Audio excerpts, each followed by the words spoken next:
That doesn't work quite well. What's up, guys? I'm messing with the level of the desk. Let's see what I can. Oh, that's too low. There we go. I think I pressed the wrong button.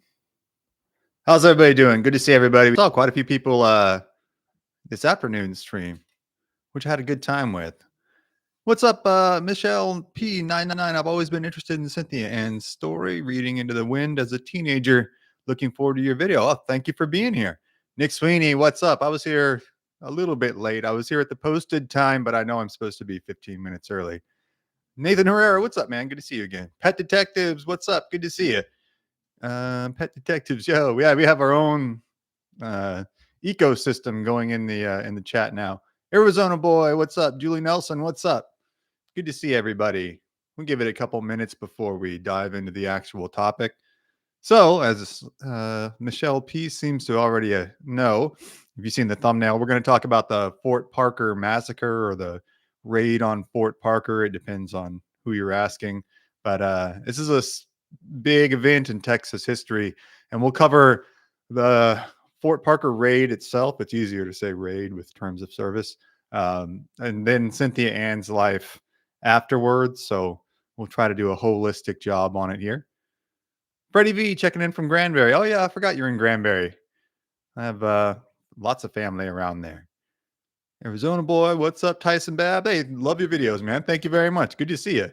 Happy Cappy, good to see you. Good to see you. Have you read the book Blood Meridian? Man, I have been told many times I need to read it. I'm going to read it. I just been doing so much reading for work that I haven't done it. But actually, it's funny you asked that. I'll grab this over here. We're going to use a story from Empire of the Summer Moon. And I just noticed today as I was reading through it, researching this, he opens the book. Now, of course, I can't find it, but opens with a Cormac McCarthy quote. I just saw it. There we go. Yep, Cormac McCarthy quote. It's a little too long to read, but S.C. Gwynn, the OG, is a Cormac McCarthy fan. So I'm going to read it. My favorite book ever brought me to this channel. Oh, right on. Yeah. It's man, I get told I need to read that like twice a week. So it's a sign that I need to actually read it. Clock Cutter Kanbawa. What does that mean? Kanbawa to you. Let's see. Elite Super Grunt. What's up, guys? Fama Deanna, good to see you. Let's see. Kind of letting all the regulars pile in here. Wow, we got 29 in here already. Cool. So, yeah, let me give you a little bit more of a breakdown of what we're going to do, and then we'll jump into it. But we're going to talk about the raid on Parker's Fort. We're going to talk about the people involved. We're going to talk about the repercussions of it and just how crazy it is. And I'm going to have to, like this morning's stream, going to have to use a fair amount of innuendo and suggestive language because some of the subject matter is it's intense. Clock Cutter says that kanbanwa is Japanese for good evening. Well, kanbanwa to you. I've become a big fan of judo lately, so getting more and more appreciative of the Japanese culture. Move this over there. There we go. I try to get this mic guard straight every stream, and it just never works. Okay, yeah, we got enough people in here. So, the raid on Parker's Fort. Let's break down what Parker's Fort even is to begin with, and then we'll talk about the who, what, when, where of everything. Okay, so just checking the chat one more time before we jump into it. So Parker's Fort is a fort on the very, very western edge of the Texas frontier. There is, S.C. Gwynn makes the point in the book, there's not only nothing to the west of it, there's hardly anything to the east of it. So the closest Texas settlement would be Nacogdoches, really, at the time. There really is no Dallas or Fort Worth. There's San Antonio down south. Austin is just starting. And if you draw a line through Austin, San Antonio, and Nacogdoches, which is the very northeastern tip of Texas, that's about as far as American settlement has gone in 1836. The Parker Fort itself is built by James Parker, who is kind of the patriarch of the Parker clan, born in the late 18th century.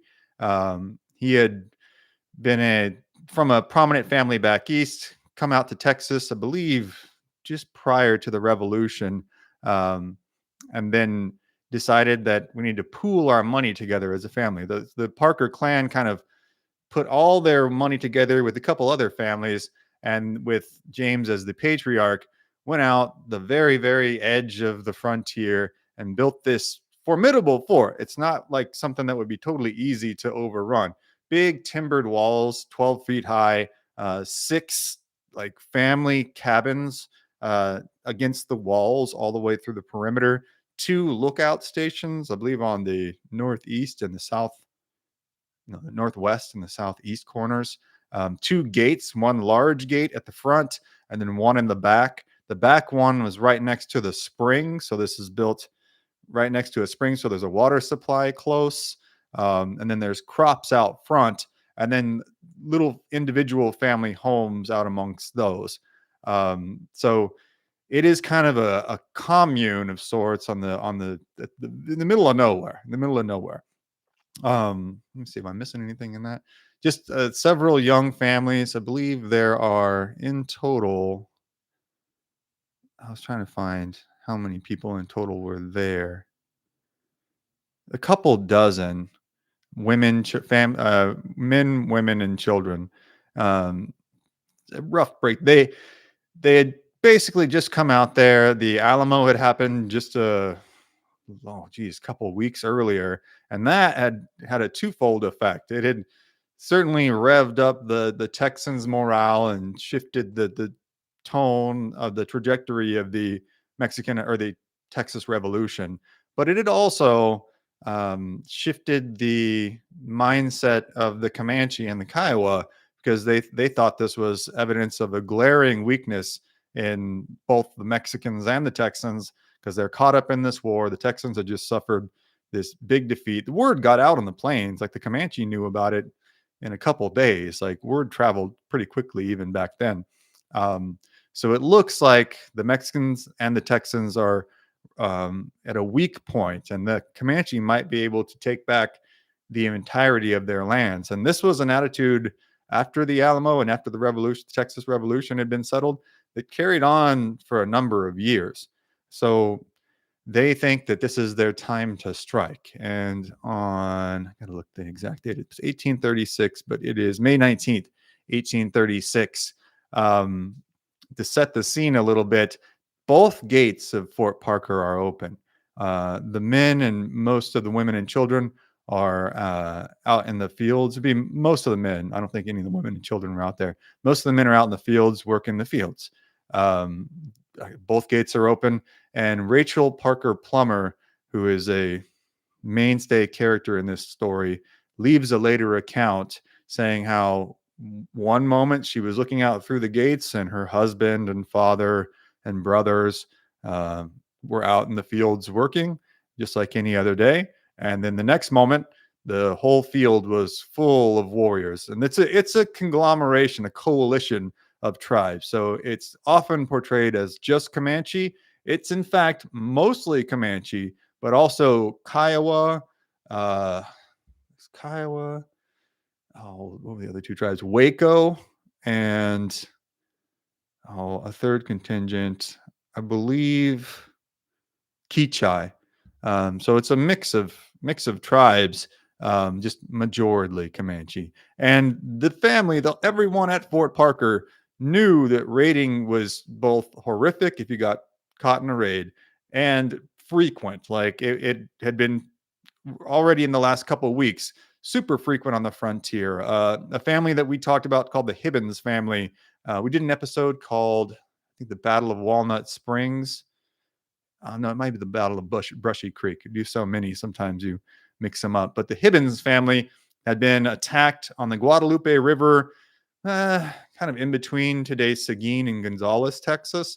All of the men had been unalived, and Mrs. Hibbins, a young woman in her 20s, had taken her son. The Comanches had kidnapped her son, and Mrs. Hibbins had swam across the Guadalupe River, made her way north to Austin, which is a substantial amount of miles, 30 miles or so from where she went to where she found help. and gone to where the Tesla factory is today, somewhere in that area.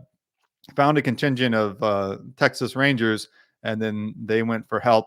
And word of that story spread really quickly. So everyone knew that raiding and attacks were really frequent and they were ramping up. But seemingly business just carried on as usual. And the Parkers knew this. So it's odd behavior. And a lot of the Parkers, several of the Parkers, John, Silas, I believe James, yeah, James had played a role in standing up the local Texas Rangers. So they had, been party to Comanche raiding and fighting with the Comanche before, but still virtually no precautions were being taken. Oh, Julie Nelson, $10 super chat. Thank you so much. Thank you. Thank you. That's what funds the operation. A replica of the fort known as Old Fort Parker is located near Mahia, Texas, in Limestone County, and they do reenactments of the kidnapping. That's got to be a fun job to have. No, it is though. Yeah, there's Old Fort Parker in Mahia. If you're not familiar with Texas, none of the towns are pronounced like they are spelled. So it's Mexia. I've had family live around there, so it's the only reason I know how to pronounce it. But yes, in Limestone County in Mahia, Texas, they have a reenactment at Old Fort Parker, and I've always thought like that's got to be a cheery thing to go do every day. Go grab some Sonic and then reenact another kidnapping. But yeah, very cool, and thank you for the super chat. So yeah, there's virtually no precautions being taken, and then all of a sudden, the warriors are everywhere. The men in the field, most of the men in the field, rush back to the fort. Some of them, this is unclear what the remaining men do. It seems like they maybe go hide in the woods and sneak around later. I'm not sure, but we'll get to that in a second. Most of the men retreat back into the fort, and I believe it's Silas Parker. No, I believe it's John Parker first, who just like stops and talks to the warriors and says, "Hey, what's up?" They know this is really bad, but they're trying. The whole game, once they spot the warriors, is to buy time for the women and children, basically. So he's just kind of chatting it up with them and says, "Hey, how's it going, guys? You need anything?" And the warriors, there are 5 or 6 of them, come right up next to him, and everybody else is kind of spread out in the fields, and start surrounding the fort. But they haven't surrounded the fort yet. That's a critical thing to remember. And they say, "We are looking for a cow. We want to get a cow so we can get some food, unalive the cow and have us a barbecue. And we are looking for a well or a water hole nearby. Do you know where one is?" He looks at the horse's mouths and sees that their horse's mouths and sees that they're dripping wet. So he knows this is BS. He's like, something's up here. But he says, "Okay, all right, cool, cool. Well, stay here. I'll be right back. I'm going to go in the fort. We'll see about a cow and I'll find out where the nearest water hole is." He walks back in the fort and he says, like, "Listen," they try to be cool, like everything's just unfolding as normal. But he goes up to his brother, Silas, and says, "All right, here's what we got to do. You and me, we got to go out. We got to try to talk to them, stall for as long as we can, and then we'll fight them and try and buy the women and children time to sneak out the back gate, which the warriors, the attacking force, hasn't found yet." So, and Silas argues like, "Listen, man, we should just man the walls and have a fight. Just fight it out with them. Because if we go out there, it's a done deal. We're cooked, right? It's no good for sure. We're not coming back." And they kind of go back and forth a little bit. Then eventually, I kind of might be mixing up Silas and John here, but I believe it's John goes out first. He is just talking to him, but he knows basically their dad James actually agrees. I believe it is agrees and says, "Yeah, listen, this is what we got to do. We got to go try to buy time because if we just try to hunker down in the fort and fight, there's hundreds of warriors and there's a couple dozen of us. It's not going to work, and then they're for sure going to unalive us all. Worst case scenario, hopefully now, is that they'll at least just kidnap the women and children. They're probably going to unalive all the guys, but you can go down fighting. If they get captured, they know they're going to be Tortured to terminal, right? Like I said, I gotta use little bit of code language with these. So Silas goes out. Silas is taken out pretty quickly. Cut down. It's mostly arrows and spears for the warriors at this point. They haven't gotten a lot in the way of firearms, and they don't have a ton of use for the firearms available in 1836 yet. It's going to be a little while. They have some, and they'll use them, but it's going to be a little while before I just say repeating firearms. I know people hate that, but revolvers and repeating rifles are available. So what you're seeing here mostly in the attacking force is spears, we're talking 14, 12-foot long spears. So I'm 5'10", depending on what gas station I'm walking out of. So twice as tall as I am. If you're 6 foot tall, twice as tall as you, maybe 2 feet more. Very, very long, very intimidating. Actually, a kind of a cultural remnant of the Spanish who brought those over. But that's mostly what you're seeing. And then tomahawks and knives, etc. So Silas is taken out. John is taken out. And this is in just a couple minutes. Once Silas is taken down, it just goes bing, bang, boom. It's a couple minutes. The Comanche flood into the fort. The majority of people are able to get out of the back door. It's the eldest, the grandmother and the grandfather, and a small group of children, and Rachel Plummer are making their way up a creek one way, and there's another contingent making their way up the creek the other way. The Comanche, this is like their specialty, right? Like they've taken out all the people all the fighting age males. Now they just have to track down the elderly and women and children on foot. So they catch up with the grandpa and grandma Parker quickly, and also Rachel Plummer, who has a 14-month-old son and is, let's say, 4 months pregnant, I believe. So they take out Grandpa Parker first. They make everybody take off their clothes. Then they start beating Grandpa Parker. Then, all right, they remove the top part here.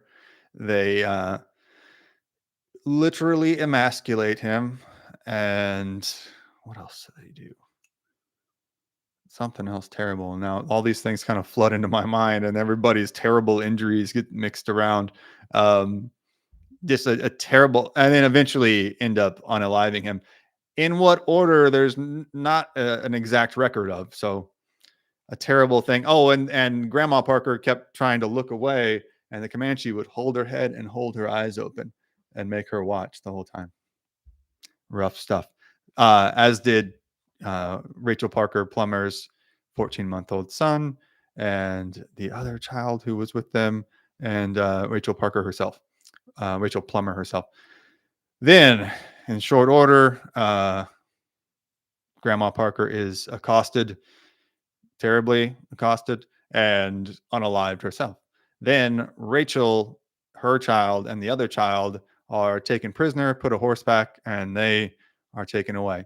The second group, who I believe includes Cynthia Ann Parker, her younger brother, James. Her younger brother is, James Jr. And sorry, there's a lot of names to keep track of here.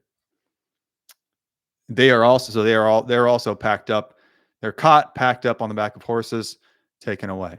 And also, sorry, Elizabeth Kellogg, who is a widower, sounds like in her mid-20s, and then I'm leaving one more out. I gotta look the last name up. Sorry. Actually, while I'm doing this, let me check the chat real quick, because now everyone is on horseback and being taken away. So that's part one. Let's look at the chats here and see what everybody if anybody has anything to say. Listener from Detroit, Mike McCrell. Oh, we got a couple listeners from Detroit. What's up, man? Quanah was the first Native American biography I read at age 8, and have been a student of the Plains history ever since. Well, you'll like tonight. We're going to go into, obviously, his mom, his uncle, his dad. So he's such an odd, such a crazy mix to be such a pivotal part of a cornerstone in Comanche culture, always known as their last chief. And also his mom's side of the family has Parker County named after them, and is a huge part of Texas history. Let's see. Listen. Okay, got that. My son is joining me for the chat tonight. Well, hello, Arizona boys, son. I'm glad you're here, man. Oh, a couple people are saying hello, Arizona boys, son. Absolutely, we're glad to have you, man. Glad you're watching. Your dad is a cornerstone in our chat. Let's see. Oh, Bama Deanna, a $20 super chat. Thank you so much, Bama Deanna. Keep up the good work. Thank you very, very much. I dearly appreciate that. That's awesome. Thank you so much. Let's see. I want to make sure I don't miss any Bama Deanna chats here. Hit the like button, says Elite Super Gun. Yes, please do. That really, really helps us out to share the stream and hit the like button. That is such a big deal. That's what the algorithm really takes that information and uses it to push this out there. They had their backs against the wall, says Pet Detectives Adventures. They really, I mean, literally did. And I don't know. You guys can let me know what you think in the chat. I have read varying opinions on whether this was the right move for the Parkers to make, specifically Silas and John, because it's like, well, you could have, made a stand, and maybe you make an initial strong defense and you discourage the rest of the warriors, which wasn't unheard of. But in the end, most of the inhabitants of Parker's Fort were able to flee, and most of them did eventually they did survive, but most were eventually returned to their Anglo families, I guess we could say. Let's see. The stories of them harming the young ones infuriates me, says Arizona boy. Well, I wish I could say it was the end of that part of our program, but we're not quite there, unfortunately.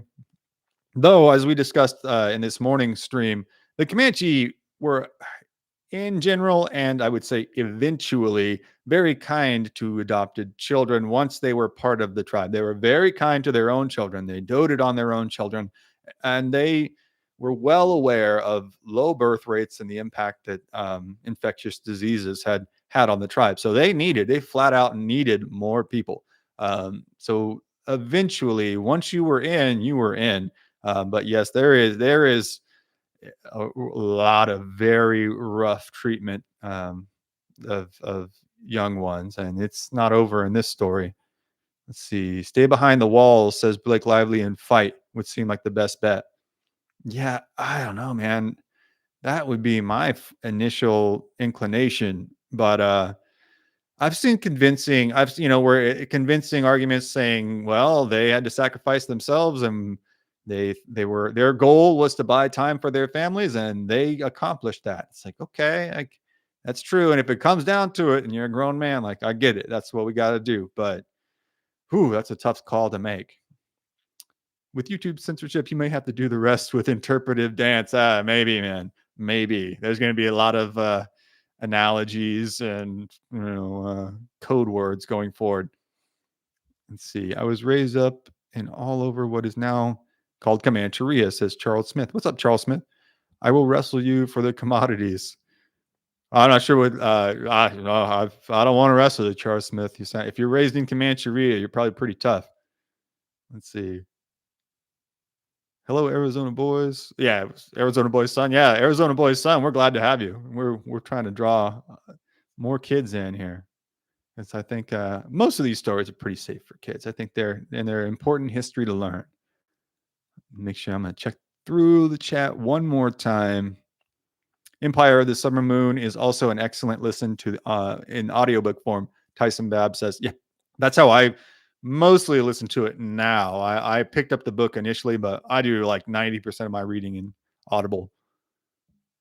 Okay, I'm going to jump back in the story so I don't miss anything here. Let's see.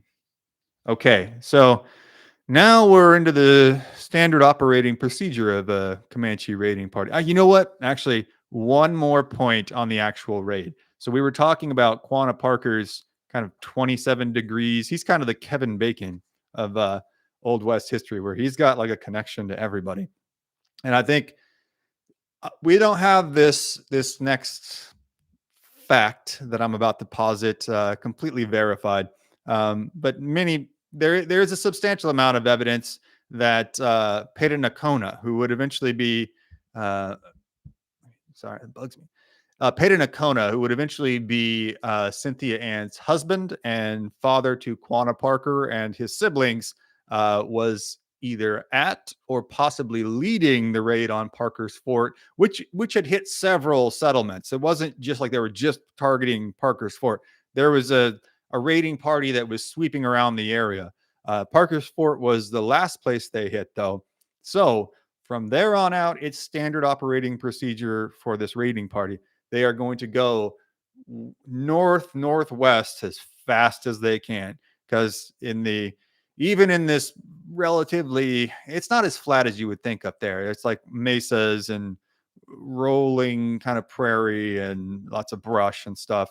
They're going to have to ride fast, and especially with this newfound burden of largely women and children captives who aren't going to be able to ride as fast and as far as their warriors, right? In general, they're going to have to move fast. So they are heading for the plains. Because once they get to the open plains, and once it's flat and open, it's going to be very, very hard for any Texan or American or Mexican or Spanish force, for that matter, to catch them. Nigh on impossible.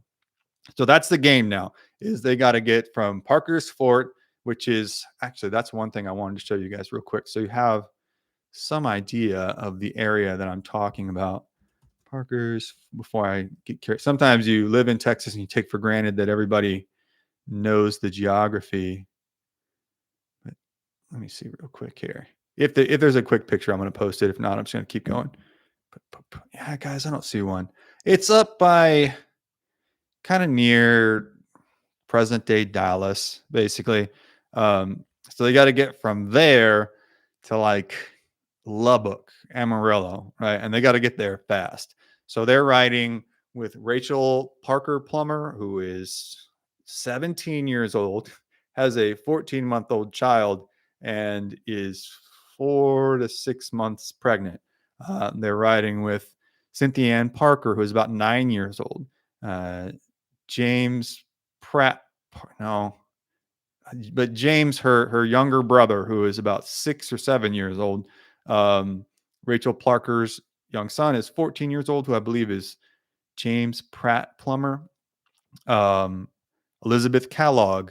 I think I'm leaving a name out there. But it is, women and children. And it starts to really wear them out. Everyone is saddle sore. They're terribly sunburned, and obviously very upset. But they'll stop for cold camps at night, right? And this one, Arizona boy, this is a tough one. So depending on how old your son is, we might earmuffs here, but I'll try and be as genteel as I can. So Rachel Parker Plummer's resting, and she's trying to quiet her son. Her son is, very young, 14 months old, crying, very upset, very hungry, very thirsty. They're not able to eat anything, drink anything. And the Comanche eventually get very, very upset and say, you need to shut him up, basically. She's not able to. Okay, I got to be creative with this. So the Comanche then rope the unfortunate youngster, and then proceed to ride in circles, just back and forth and back and forth and back and forth, dragging him along the ground until he is expired, which is as horrific as you might think. Like it's horrific. His Rachel Parker is held down. There's women in this raiding party too, which is not unheard of. So the women are kind of taking control of the female captives, and they are not nice. Anytime they cry, they whip them with riding quirts, and they're pretty harsh on him. So they're holding Rachel Parker Plummer back and quieting her down, and all she can do is watch. And she mentions it in her diary and says like, all I could do was watch. And she calls him she calls him my little one. I know I'm mixing those names up, but her 14-month-old is yes, it's unfortunate. Meanwhile, Elizabeth Kellogg, the raiding party splits up at one point, and which happens a lot. Like they would kind of fracture, like they would just get in smaller and smaller groups because it's harder and harder to catch more and more groups as you get closer to the plains. But Elizabeth Kellogg was, I think it was a couple of days later, she's traded to, I believe, Waco party or Kichai party, um, ransomed away, but just her. So the Comanche keep her young son. She's with her young son as well, who is 3 or 4 years old, and she's taken away, and her son is taken with the Comanche because they are just taking any kids. Seriously, like any kids who are not nursing, they will take. And she mentions that in her diary. She said once they figured out that he had been weaned, they were going to take him. And so she's taken one way, he's taken the other, and that's the last that she ever saw him. Cynthia Ann and her brother are then taken to a Comanche camp along with Rachel Plummer. Cynthia Ann is treated pretty harshly, except by this one older squaw, James, her younger brother. They're both treated pretty harshly along the trail. I got to be careful on how I say this too, guys. This is tough. Rachel Plummer and all of the adult female captives are, you know what I'm saying? You know what I'm saying? It's not good. Rhymes with the word grape. I say we can't say it here. It was de rigueur for plains warfare, especially on the South Plains, especially for the Comanche. It really can only be mentioned in innuendo in Victorian era writings because they were kind of under their own cultural terms of service back then, right? So they used a lot of metaphors for it, but everybody knew the deal. And so if your wife got kidnapped and taken away, a lot of times, if they were returned, the husbands wouldn't accept them back. It resulted in a lot of separations because the guy just, the husband just couldn't get past what had very likely or almost assuredly happened. So that's happening until they finally reach the Comanche's main camp. Then Cynthia Ann and her brother are kind of put through the ringer for a while. Rachel Plummer is just kind of treated. If you're an adult woman, you're basically treated as a mix of concubine and slave, essentially. The children are bullied for a while. I'm trying to sum this all up in relatively reasonable time. Cynthia Ann is actually physically, I guess I could say, physically, I can say beaten, right? She has a rough go of it for a while, except for this one squaw who kind of takes her in. She actually has to physically fight an older woman and like throws her in the fire. It's like a big knockdown, drag out deal. And that kind of from then on kind of earns her place. And she starts to just kind of assimilate into the tribe. Her brother does as well. But Cynthia Ann eventually just kind of melds into Comanche life. Rachel Parker Plummer is eventually returned, as is Elizabeth Kellogg. Elizabeth Kellogg is actually able to, no, it's Rachel Plummer who is actually able to return to her husband. That's right. Yes, she miscarries there. There's a lot of names, guys, floating around. Rachel Plummer. Oh shoot, I gotta look that up. Yeah, she miscarries there on the trail, but returns to her husband and is able to reunite and again conceives again, right? But this is a hard one to organize. She was found because James Parker, her father, had gone out in search of all the missing for months and months and months alone on the Texas frontier, which is absolutely insane. And it ends up inspiring the Oscar-winning movie with John Wayne, The Searchers, which is my favorite Western, I think, of all time. Um, a virtually impossible story that you would be able to do that, to go out in Comancheria alone and in search of your family who had been taken prisoner and eventually be successful. But that's more or less what happened. However, James Parker was a bit of a controversial, contentious character.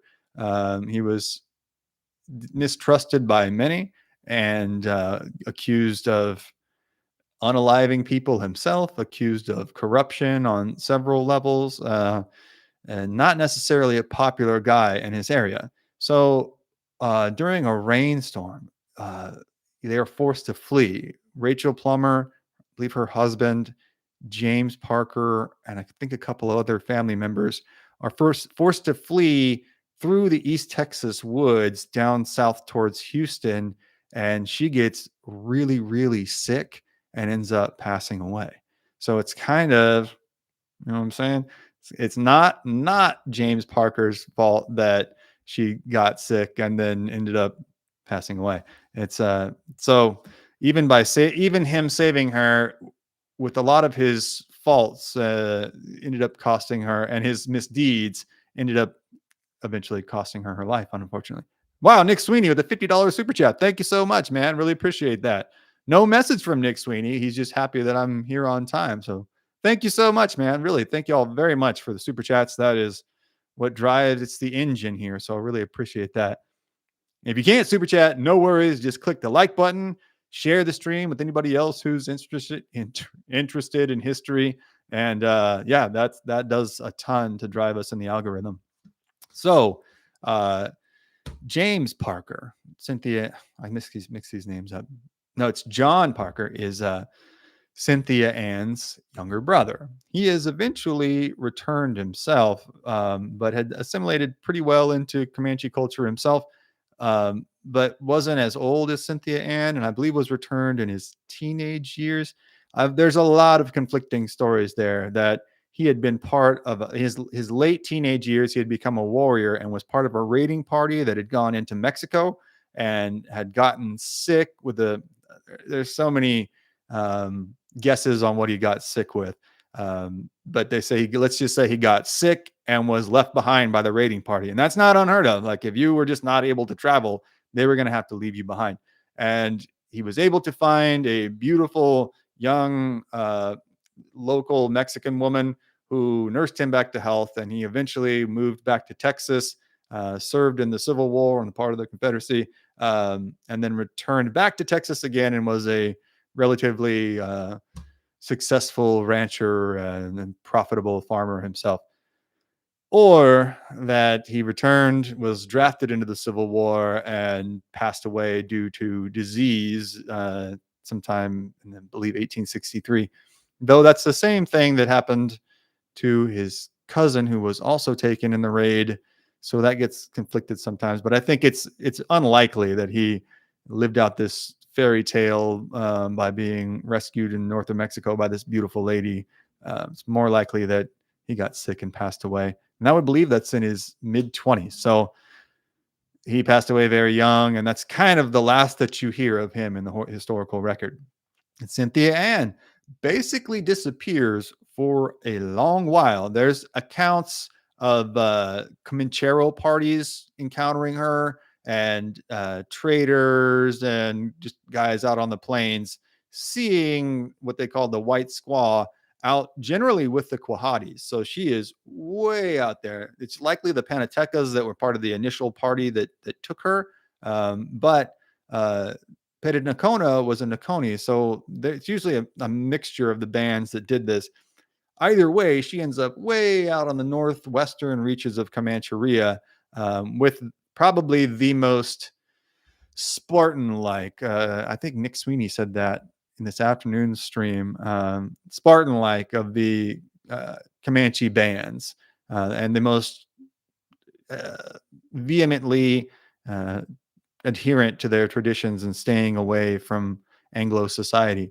So she ends up way out there. She marries Petitnacona, and by all accounts, we have nothing to suggest that they did not have a happy marriage. That she was, I think S.E. Gwynn makes a good point in Empire of the Summer Moon. She may have had a very different notion of happiness than you or I, but she had 3 children with Peyton and Quanah, and had risen from a captive to the wife of a chief. So, all things considered, not that bad. But the even the wife of a chief, a Comanche woman's life was pretty much like hard labor. They were responsible for rearing the children, for cooking, for putting up and tearing down lodges, for basically all manners of chores in the camp, um, for tending and tanning buffalo hides. So let me actually, at this point, I'm going to show you a picture of Cynthia Ann Parker, because all of this labor and this hard life resulted in certainly she's about in her mid 30s when she's captured, and I'm trying to look up a good picture for y'all, but you'll see that she has you know um, a hardened look on her face, and we can look at her hands here, and her hands are just massive, meaning that she's had a large amount of physical labor in her life. There we go. Cool. So you can see, a relatively fatigued look on the face. And this is after she's been recaptured and separated from her children. So she's in the midst of a terrible depression during this time. But I think it's worthwhile to look at her hands, because it's just indicative of a life of constant hard labor and constant hardship. But she's married, has 3 children. 3 children. Oops, not in the stream. Sorry, not yet. Trying to cancel this out. Okay. Well, she's married, has 3 children. For all intents and purposes, at least as good as you're going to probably get out on the high plains being an adopted woman in the Comanche. And then I believe it's 18. Let me look up the date again, guys. It's the Battle of Antelope Hills, where Rip Ford and his contingent of Rangers had gone up into Oklahoma. It's present day Oklahoma, and we're on the trail of I believe a Comanche raiding party. They were trying to go into the Comancheria and find the Comanche, and it's January. I gotta find the exact date. It's in 1858, spring of 1858. Rip Ford and his Rangers basically swarmed down on Peyton Quanah's village. He's kind of the head chief. Um, they unalive Peyton Quanah, by some accounts, Sol Ross, who's a famous Texan, famous in Texas history, the namesake of Sol Ross University out in Alpine, Texas, is the one that unalived him. But he is unalived. Quanah Parker and his little brother Peanuts, who I believe are 10 or 12 years old for Quanah and 9 or 10 years old for Peanuts, they take off into the brush and they escape. Cynthia Ann Parker and her young daughter, I believe is 18 months, 2 years old, named Prairie Flower, are captured. Quanah and Peanuts they're Comanche kids, right? Like they know how to survive in the wilderness. So they find a horse and take off to the next Comanche band. Cynthia Ann and Prairie Flower are eventually taken back to Austin and kind of like paraded down South Congress Avenue and brought to the Capitol building. And they're kind of just like taken all over before they're taken back to the Parker's homestead. And she's just a mess. She doesn't know where her 2 kids are. All that she has left is Prairie Flower, who eventually contracts, they think, a pneumonia of some kind, and passes away, I think, within a year of their being brought back to the Parker house. And she is just inconsolable from that point on. It was hard to get her to talk at all. She would after her daughter passed away, she would self-mutilate, I guess we can say that, and cut her hair really, really short, and it just freaked her whole family out. They couldn't understand. They thought when we finally bring her home, she's going to be so psyched, basically, right? She's been captured and missing her family for so long. She's just going to be like head over heels that she's finally home. They are perplexed as to why that's not the case.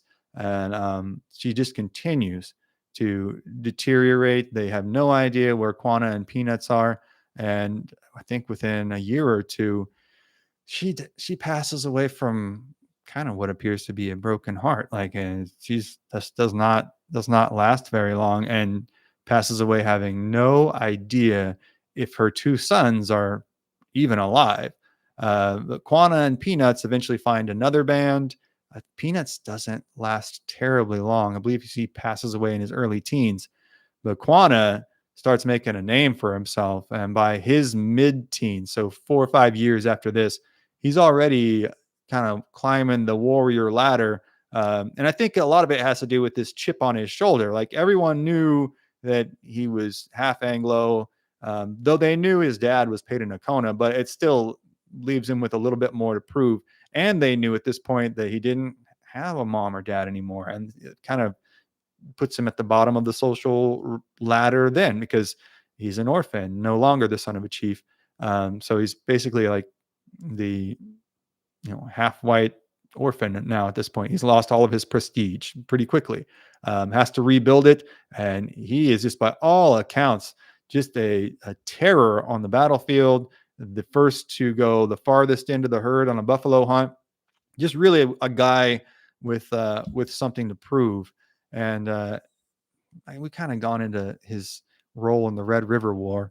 But prior to the Red River War, for all of the 1860s and the early part of the 1870s, he was climbing the ranks of his people and really climbed to the top. And that's just quite the trajectory. I think that's and while all this is happening, I think the overarching point for this whole presentation is, like I said, the 27 degrees of separation for Quanah Parker. Because when you really think about while he's building his reputation, the Parkers are separately building theirs, and building such having so much impact on the area around Dallas. They have a county named after them. They continue to be a prominent family. Everyone knows the Parkers. And while this is happening, while they're building their reputation and homestead in Texas, their nephew, grandson is out on the plains, becoming one of the most, if not the most important Comanche warriors and chief of all time. And then while he's leading his people in Palo Duro Canyon, it would be like a 5 or 6 hour drive away where his family is making land deals in Parker County. So it's just, so you have a kid born out of a frontier family, a mom who was likely kidnapped by a raiding party, likely or possibly led by his dad. His dad was the son of Iron Jacket, who is another famous chief. So his Comanche side of his lineage is in and of itself, like kind of like Alexander the Great almost, where like his dad was a warrior chief and his dad's dad was a warrior chief. And then on his mom's side, it would be kind of like being the Kennedys of Texas or something, where it's just this like family that everyone knows and had such a prominent role in not only the founding of Texas, but in its building from its initial stages, which I know that's not the Kennedys, but I'm just saying like a prominent family in the area. Trying to think if there was anything else I wanted to hit on. No, just the terror of Comanche captivity, the unique nature of Quanah Parker and the Parker family's role in all of this, and the odd, I guess you'd call it, serendipity that resulted in the later 19th century parts of Texas history. All right. Now we're going to go see what I left out. We'll get yelled at in the chat. Again, thank you everybody for the super chats. That's awesome. Thank y'all very much. Oh yeah, Nick, if you want to pick a movie, you put in the $50. So let us know what if you have a movie pick. Nick Sweeney. Let's see. And we'll try to start it on time. Nick Sweeney says, I don't got nothing to say to you. Fair enough. Fair enough. As a parent, this is horrific, says Blakely J. I can see why the Texan retaliation was so ferocious. I do understand differences in culture, but to an Anglo-Christian or someone of that background, it's maddening. For sure. And I mean, like, yeah, I'm from that background myself. But the Comanche were very upset themselves. They had seen almost half of their people wiped out by what they didn't understand disease, but they had an idea of where it was coming from. So they've seen large parts of their population, which is already pretty small, wiped out by disease, and they themselves have experienced uh, uh, horrible things at the hands of rangers, and they are in this at this point in time in the 1830s, they are going to experience more things. So it's not necessarily it's not a one-sided coin, but I do understand, and like, yeah, these things are objectively horrific. Don't get me wrong, they are objectively horrific. Let's see. I'm just trying to paint the whole picture. Adventure, Nick Sweeney, Pet Adventures, Paint Your Wagon. Wait, I think we can do Paint Your Wagon. It says Nick Sweeney. Nick Sweeney, do you want Paint Your Wagon? Let's see. Terry R says easy with the double negatives, Nick Sweeney. Oh, we're seeing a back and forth in the chat now. Nathan Heron says, "Oh, she's on deck with them hands." Yeah, I'm telling you, like, right? I mean it out of respect. It's a way. It's a physical evidence that she's been through a very, very hard life. But you can see, like, those are hands. Elite Super Grant says, "I remember learning about her in junior high Texas history class."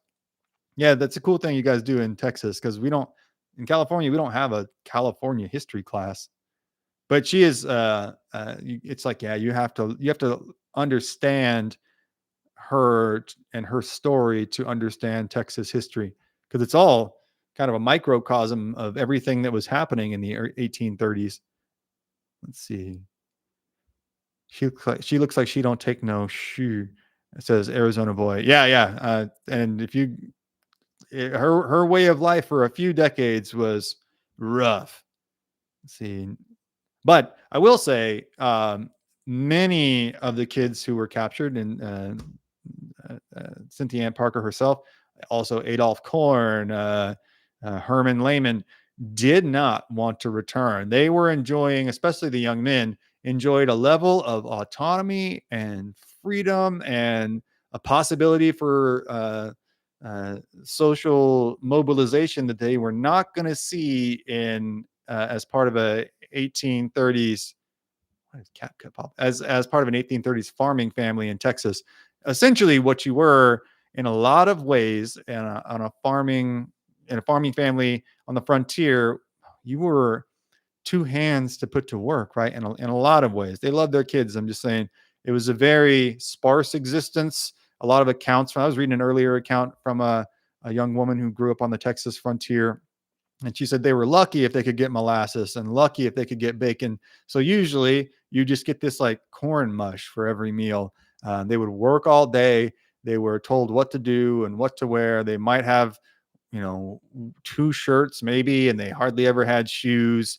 And that's all they were ever going to do. Their whole life was going to be, I'm a farmer. My dad's a farmer, and my kids will be farmers. And that was it. When they're in part of Comanche society, you can move up by being a warrior.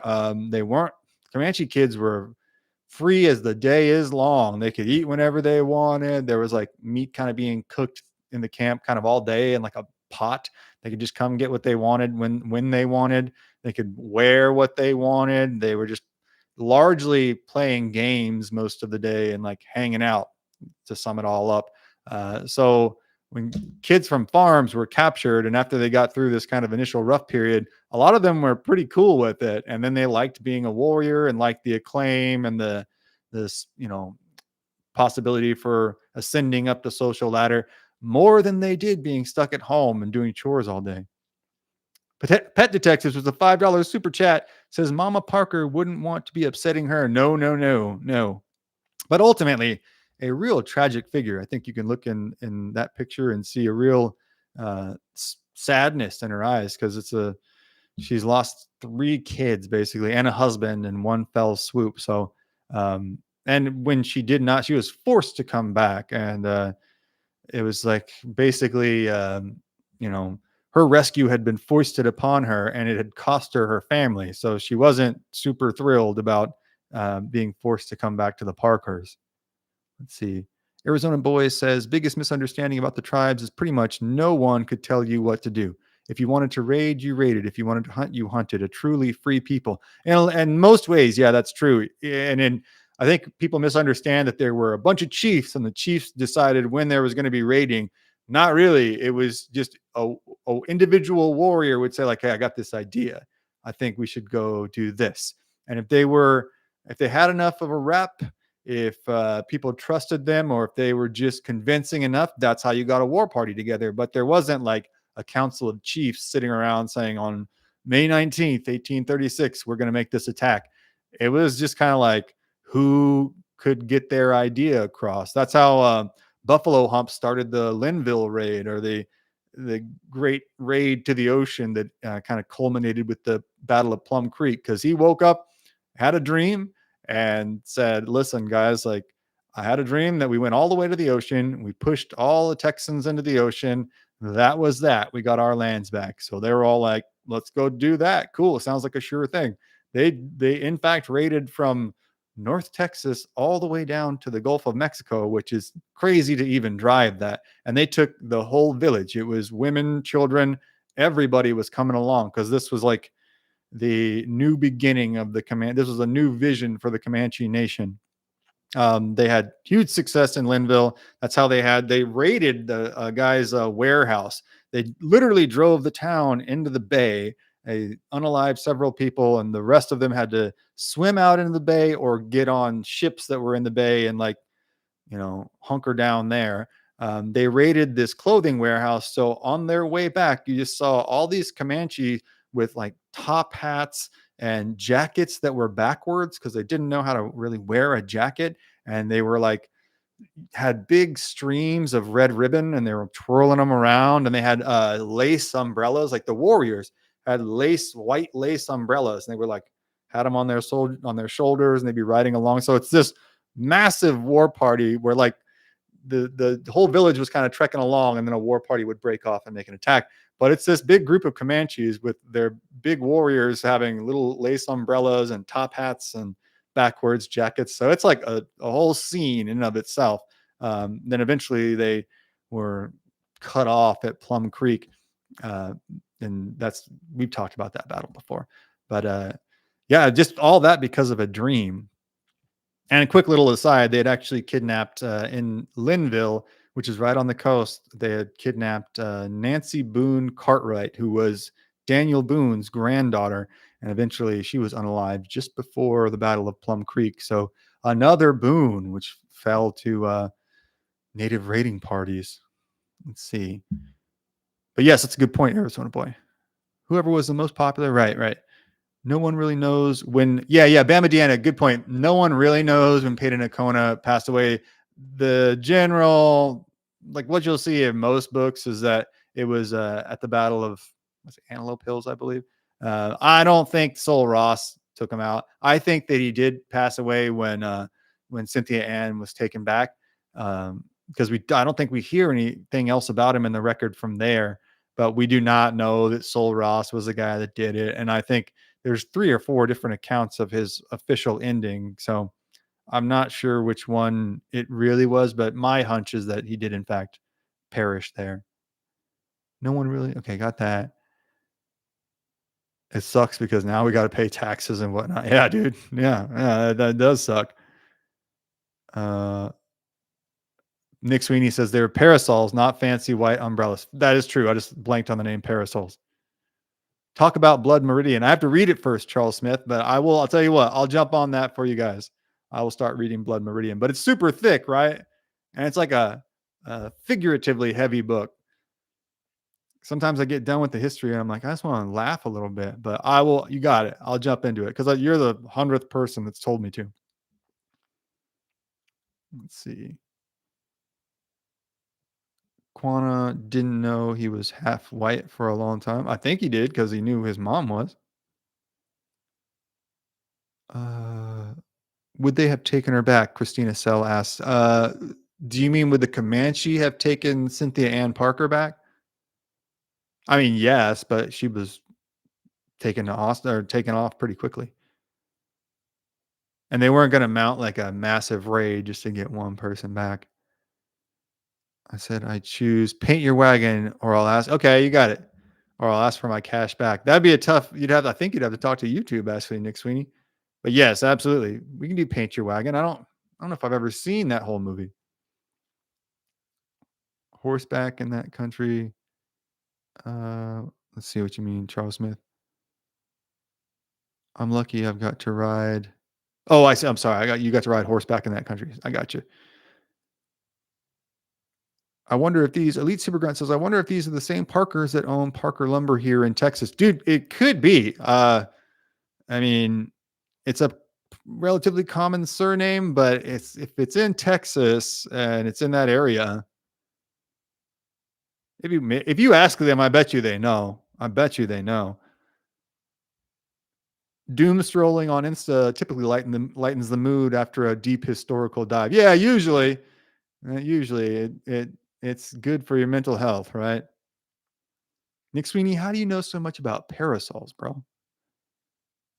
What a story, says Charles Smith. It is. I'm like, that's a general summation of it. So I'm sure most everybody here has read Empire of the Summer Moon, but I'm going to put my own version of it in the book because, like I said, like you see how hard it was for me to tell that? And I could only kind of tell you the PG-13 version of it, but it's worth knowing about. Hopefully it'll drive you guys to go check out the story on your own too. All right, cool. I'm live again. I think it's just because everybody in my apartment building is using their Wi-Fi at once. Can everybody hear me, see me? Just skips out this time. How come? And make sure everybody can hear me and see me. You guys see me? Cool. Right on. Okay. Yeah, I think all my neighbors are like playing Red Dead Redemption or who knows what they're doing. You know what I mean? Bunch of degenerates. Let's see. How come Quanah Parker looks like Eminem?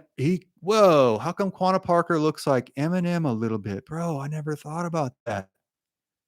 Kind of does. I mean, to me, the defining feature on him is like he's got this long, straight nose, and he's relatively tall. And even SC Gwynn makes the point like if he didn't have a tan and he had like a short haircut, you'd be hard pressed not to think that's a, like John Parker's son or something. He certainly, yeah, he's got Anglo features for sure. And he became the face of the Comanche. So it's like most Comanche didn't look a ton like that. Let's see. How come Quanah? Okay, got that. That's a good point, though, Arizona boy. I mean, like, took me a second to line that up, and I'm like, oh yeah, actually, that I could see that. Let's see. When Quanah Parker brought the Comanche in for surrender at Fort McKenzie, they offered to help him find his mother, but she was passed away by then, right, Pam Deanna? I had to check when she. I don't think she lasted more than a couple of years after she was brought back. Let me see. Because he knew his mother had been brought back, and then I believe from then on he had this picture that I just showed you of his mother. It might have been a paint. No, it was a picture or a lithograph or something. And man, anytime you see him in a room, like there's a picture of him in his house, and there's a picture of him in a hotel room, and his mom's painting is or picture is always there. He carried it with him everywhere, so he had a really strong, genuine tie to his mother. Let's see.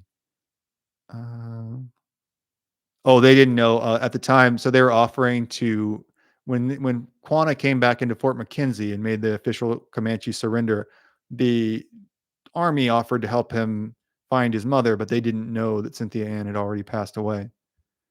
She passed away in, let me find the exact date. 1871. Oh, okay, yeah, that makes sense because it would have been just a couple years prior to the Battle of Palo Duro Canyon. McKenzie himself offered. Yeah, McKenzie. All right, McKenzie was a hard dude, but he respected Quanah for sure. And people dog him for having all the horses unalived. And I get it. I'm an animal lover as much as the next. I couldn't do that myself, but it was the right call. I mean, yeah, ask him any military guy. Like it was strategically the right call to make. It seems like, and he respected the Comanche. He respected Quanah, and he, um, yeah, I'm not surprised that Mackenzie offered to help him find his mom, because he really did respect the Comanche, and it's so unfortunate what happened to him. Like, he just deteriorated so quickly. I believe it was the 1870s, 1880s when he passed away. Still a very young man, I believe in his late 40s. He just, man, just for lack of a better term, lost his mind. And I've seen people posit that that's because of syphilis. I don't really. We're talking about McKinsey, but I don't really buy that. I think some combination of PTSD and neurological or psychiatric disorder or something. Charles M, what's up, man? Good to see you. Are you just getting here? I'm from the same. Charles Smith says I'm from the same hometown as Deacon Jim Miller. Oh boy, where is he from? Evant? Is that right? That's where he unalived his like aunt and uncle or something. Deacon Jim Miller is a creepy dude. I did like one of my first episodes on him, and actually it got flagged by YouTube because it was just, I think I used the picture of the hanging scene in the barn or something, but it was like, well, you can't push it this far. I was like, okay, sorry. Oh, $5 super chat from Julie Nelson. Thank you very much. Thank you. Quanah Parker did not know his mother was white until her death. Are you sure? Because I thought the rest of the tribe knew, and he was kind of treated like a little differently. Let's see, but that's my understanding of it. Space Cowboy, what's up? Good evening. Good evening. Oh, let's see. Thank you for the super chat, though, Julie Nelson. I'm open to being corrected on that. Let's see. There's a lot of chats in here, so give me a second. We're gonna scroll back through here. Thank y'all again for all the super chats. Truly, truly appreciated. And if you're not able to super chat, I said this earlier, but I'll repeat it just because it's so important. Like the stream and share it. That's really been helping us. We're growing stream by stream. So if you can like it and share it, that just means the world. Let's see. We're seeing some threats back and forth between Nick Sweeney and Terry R. We love to see that. We love to see that. Nathan Herrera says, crazy how when they did finally catch Cynthia Ann, she was extremely dirty and they barely realized it was her because of her blue eye. And they only realized it was her because of her blue eyes. Yeah, it would have been almost impossible to recognize her because she was very tanned and then also covered in grime, basically, because they were always cleaning off buffalo hides and doing all the chores. So yeah, like she would have been virtually unrecognizable. Let's see.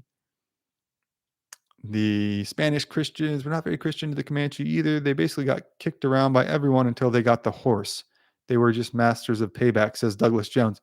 Yeah, we were talking about that on the earlier stream today, I believe. They were pushed around a lot, harshly for centuries. We only have a record going back to probably the 1600s ish. But yeah, they were basically pushed out of the Rockies and pushed southwards. And yes, until they got the horse, which I repeat this all the time, but it's a good point.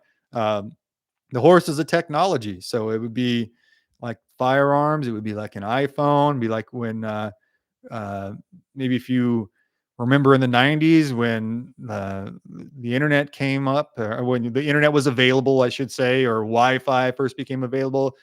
It was probably more impactful to them because it just changed their culture. I think sometimes we think literally overnight.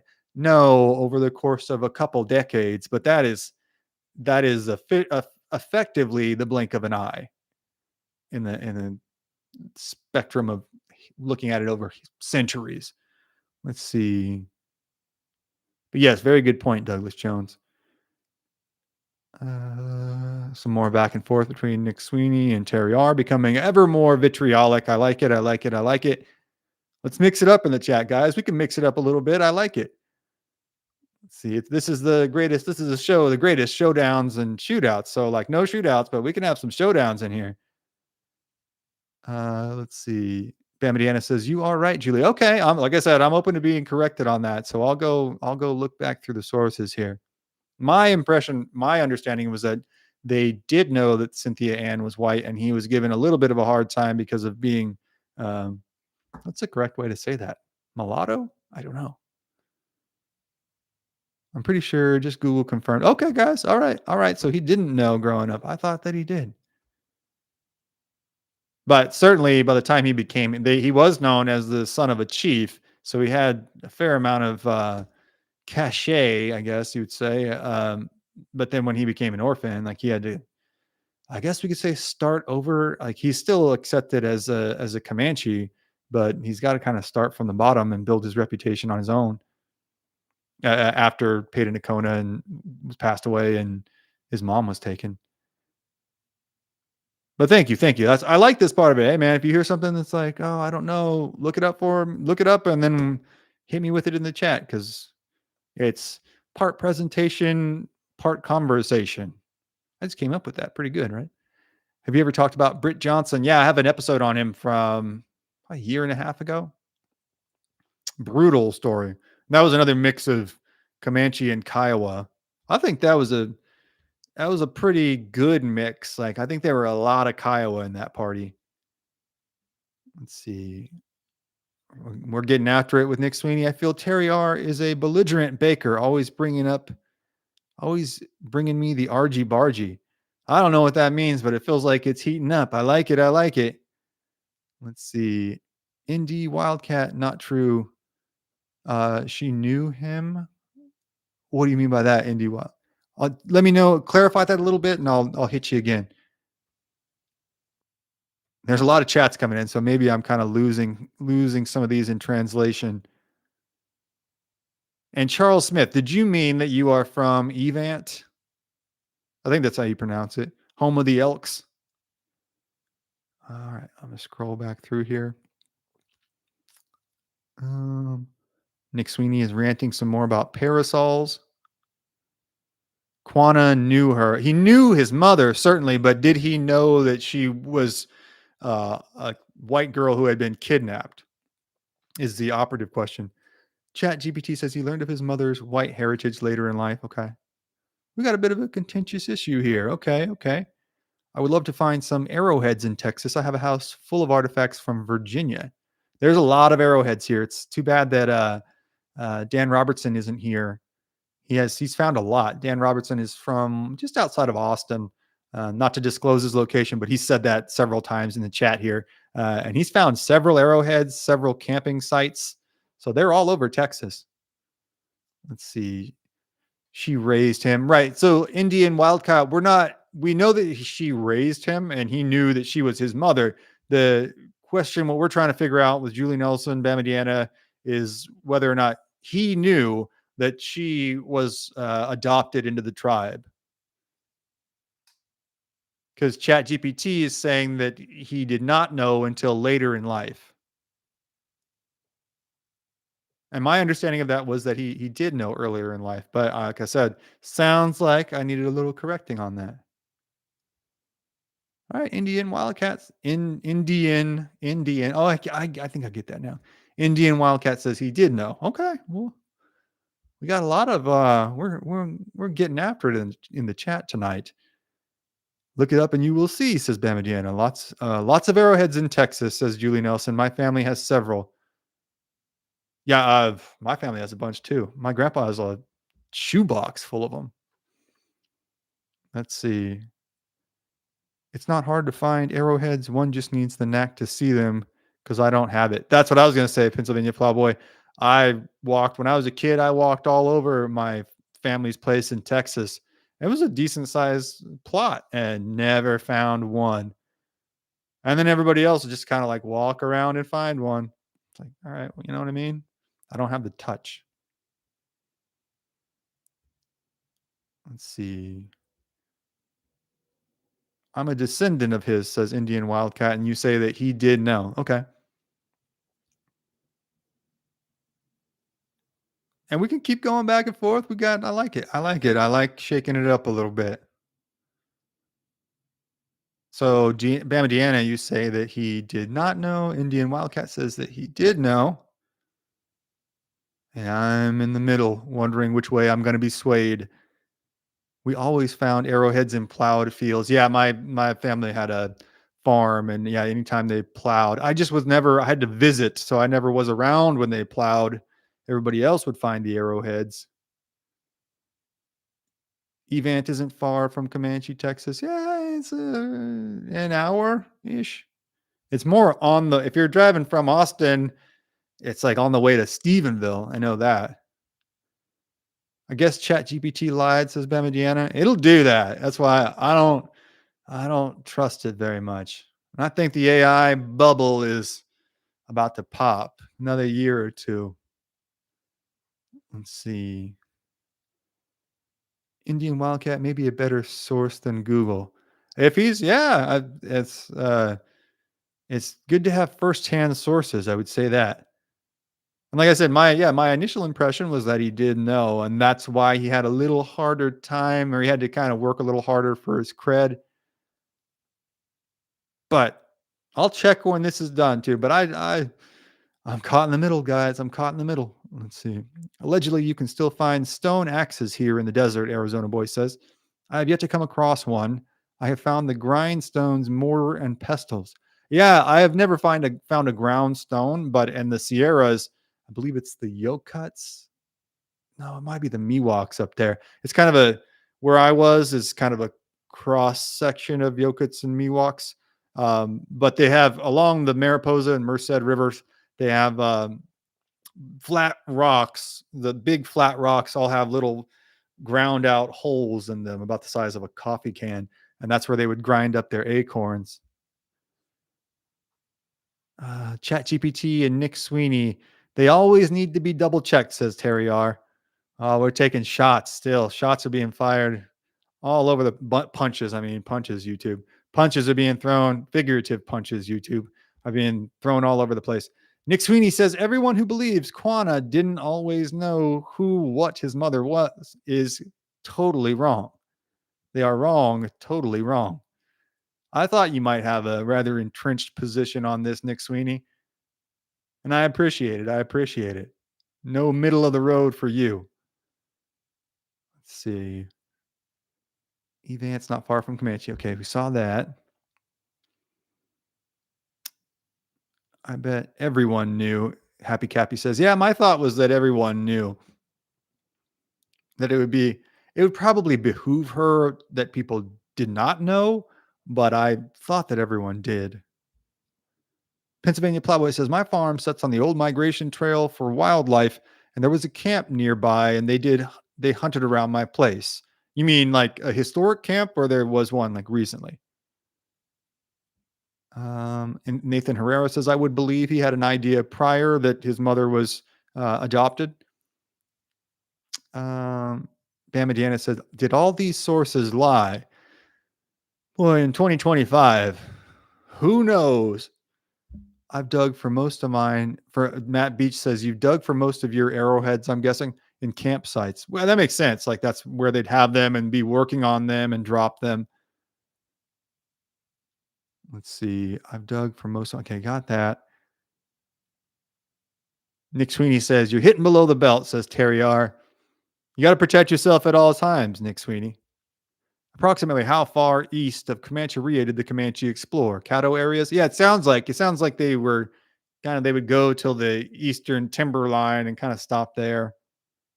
It just seems like they didn't have a lot of affinity for woodlands.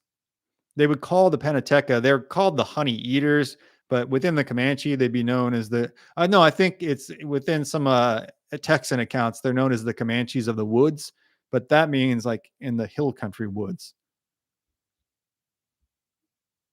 There's actually one account in Empire of the Summer Moon of Comanche of the Woods warrior somewhere, I'm guessing like near Fredericksburg, somewhere out west of Austin. Just walked up to this lady's cabin, and she had a pie on the windowsill, and he just took the pie and then just walked off while eating the pie. And she was just like, "What? I don't know what happened." Like it was the most random thing. She just wrote it in her journal, like, "I was baking a pie. The dude came up and took the pie and just walked off. No attack, no nothing. He just took the pie." It's like Comanches of the woods. Let's see. I think most natives mostly loved competition and sport. For sure. No, they had all kinds of games, and The Comanche boys would be forced into competition all the time because this is a like you can see with who has control over war parties, whoever has the best reputation and can convince other warriors to go with them. So it's a culture of merit and martial merit, we could say, where foot races, wrestling matches, horse races, target shooting contests, all help to elevate you. Like the more you win, the more you climb the ladder and the more social cachet you have. So sports were enjoyed and a big part of young men's proving grounds. And that wasn't just the Comanche, that's the Apache, that's most tribes, almost all tribes. Let's see, back before the West was on the west side of the Susquehanna. I can't believe I could pronounce that. True, though. That's a great point, Pennsylvania Plowboy. Uh, Back in the mid early 1700s, the West was Pennsylvania and Ohio. So we kind of tend to we tend to forget that the West was an ever expanding notion. We think of it as like, oh, it meant all the way to the Pacific all the time. I was like, no, it really didn't. It meant, you know, Ohio, Kentucky, Pennsylvania. That was the frontier. That's as far out as you were going to get. Horse competition like the Spanish? Sure. They had horse racing competitions and they would have them with the Rangers. I talked about this a couple nights ago, but just off of, I forget the cross streets, but it's right off the 35 in central San Antonio. Uh, there was a horse race between the Rangers and the Comanche that was organized, and it went like all day. It was like having drag races. They're using quarter horses, which means they're not, a thoroughbred is built to run like half mile or a mile. I don't know. They built to run a long ways. That's a big track for horse races. A quarter horse is meant to go a quarter mile. They can go a quarter mile really quick. So they'd have these like out and back races or around a pole races. And they did this. They were doing bets and stuff and just having a good time. It was kind of like a peace building endeavor. And there was no fights or anything. They just hung out all day and had horse races. It was a big deal in Texan culture and Comanche culture and any horse centric culture, equine centric. My apologies, Mr. Sweetie. You're Mr. Super Chat today. I double dog dare you. Double dog dare anyone to outbid you. Yeah, so do we. So do we. Sounds like uh, Nick Sweeney has dibs on Paint Your Wagon so far. So that's going to be our next movie. Unless someone outbids him. Just saying. Is it true? Okay, we got that. Arizona boy, lots of horse racing. Oh, wait, no. No. I'm sorry. I missed it. Freddie V had the horse race question. Arizona boy, 96. Is it true they used to race against a horse rider and someone on foot? I haven't read that in Texas, but I did read an account of that with the mountain men. I believe it's Kit Carson, was like, what would you call it? Like a spotter who rode alongside a guy on foot, this warrior named Little Blackfoot. Well, I don't know if he was a Blackfoot, but the Blackfoot and some other tribes, maybe I forget what other tribes, had met up at the rendezvous, and they were like, "Our runners can beat your runners." And Little Blackfoot was like, "No way, dog! I'm the best runner here." And they had a race. Like I think it went 6 miles. It was a long way, like 3 or 5 miles out, 3 or 5 miles back. And Kit Carson rode along with them to make sure there's not like any cheating. And he said Little Blackfoot just took off, got a half mile ahead, and stayed a half mile ahead for the whole duration of the race, and then afterwards did like a cool down jog with just like prancing around and having a good time, jogging here, jogging there. So he was like a legendary runner, and they had foot races a lot. The mountain men had their own like kind of Olympics where they would do like stone throws, something maybe akin to the Highland Games today. You know, a great channel that I'm a big fan of, and I'm blanking on the name of now. Oh, Wild Hunt Conditioning, a fantastic IG YouTube channel. If you were into like how tribes or ancient cultures trained at all, is resources on everything from the Apache to the Romans. So, and they're not like for people who are into working out. They're more for people who are into history, and it helps to know how people trained because it gives you an idea of like the mindset that they carried into battle.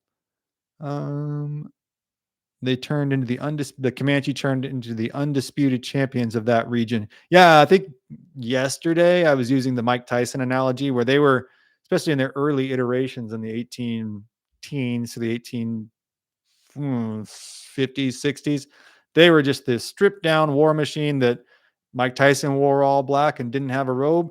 They wore all black paint and didn't have like headdress of any kind, maybe buffalo horns. They would paint their horses black and just wear like breech cloths. Didn't have fringe or beadwork or anything, and they were just a war machine. This happened in like their ascension from beleaguered, uh, you know, um, bullied tribe from the Northern Rockies to a economic and military powerhouse in northern Texas and Oklahoma, all the way to Colorado, Kansas, New Mexico, happened in a generation or two, like just effectively like that. Comanches were strictly business, said Bama 8900. Yeah, I mean, but in both senses, like they were great warriors, and like I use the term war machine. That's pretty true. They were also unintentional in a way, empire builders. Like they kept expanding across this 250,000 acre plot of land with, I don't know, maybe 25,000 total population. And they were really good businessmen. They dealt with the Comancheros, they dealt with Anglo traders, French traders, English traders early on, and were pretty good diplomats. They had more treaties than you would think, and they would work with tribes. They had an enmity with the Kiowa for a little bit. They worked it out and became best of friends. Same thing with the Cheyenne. Then, oh, they did ended up working out with the Apache in the 1850s, I believe. So, like, they weren't completely daft to diplomacy or economics. They were pretty good at it. We just remember them uh, as great warriors, which they were, but they were good at a lot of things. Let's see. At their height, did they fear any other tribes? Not terrible. Like they were, yeah, maybe fear the tribe. No, but you would fear individual raids from them. They had a good bit of trouble with the Cheyenne, and the Cheyenne outnumbered them by quite a bit. But in general, no, they considered themselves the people, and they thought they didn't have any reason to be afraid. Let's see. Yes, that's something I knew. I learned. I never dreamed. Let's see.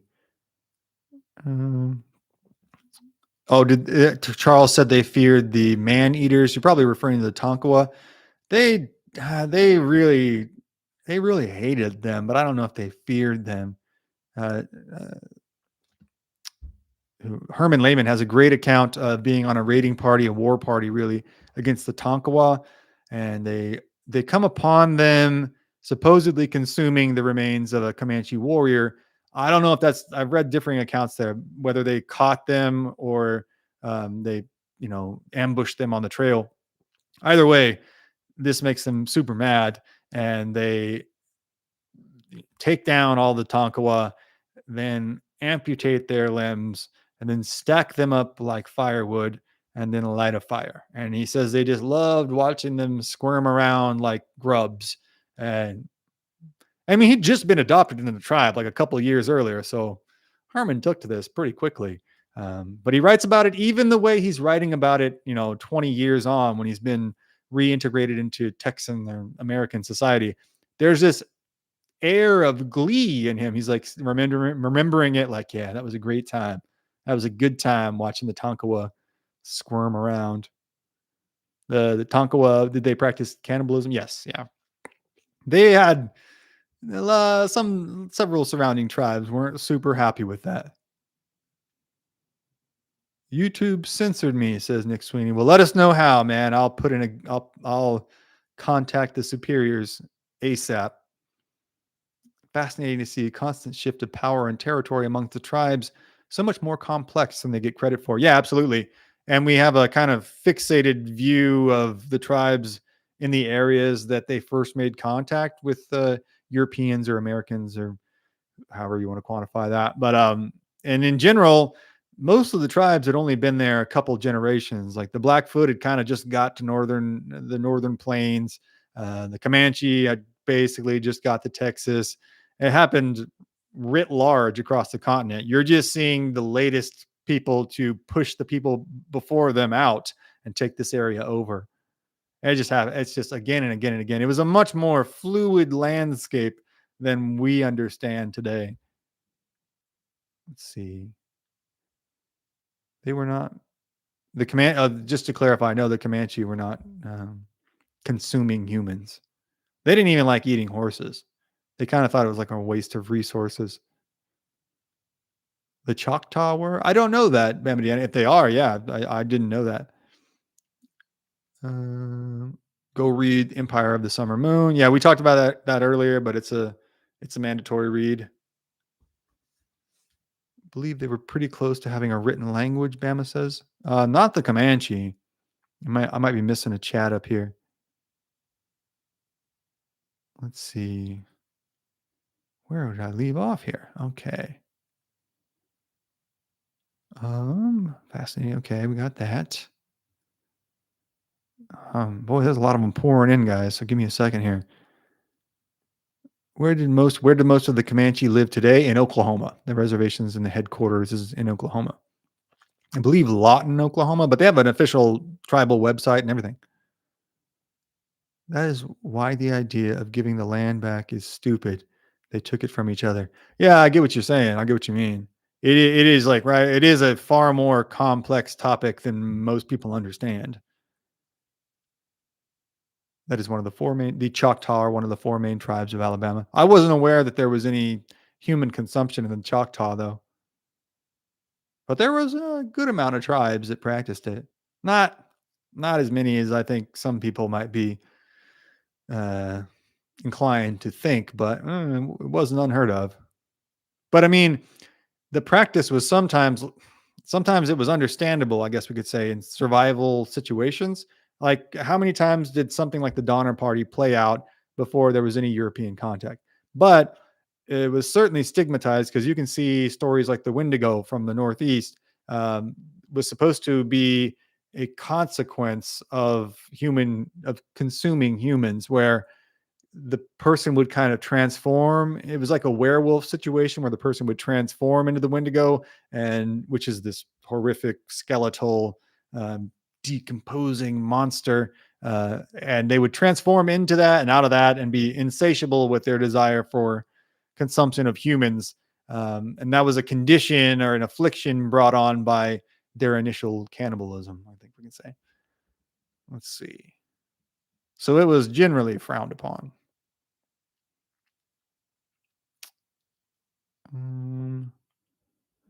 Bamadiana says, I would not do that even in desperation. I mean, I would like to think I would not either. One of my native friends tried to convince me once that they should all get their land back. Yeah, I mean, if there's anybody that's been mistreated, I would definitely say it's the natives, but it's not as easy as reallocating everything the way that uh, Americans initially found it, I guess. Elite Super Grunt says, I would. If you were desperate, you would. Understandable, man. I guess there's no wrong answer there. Let's see.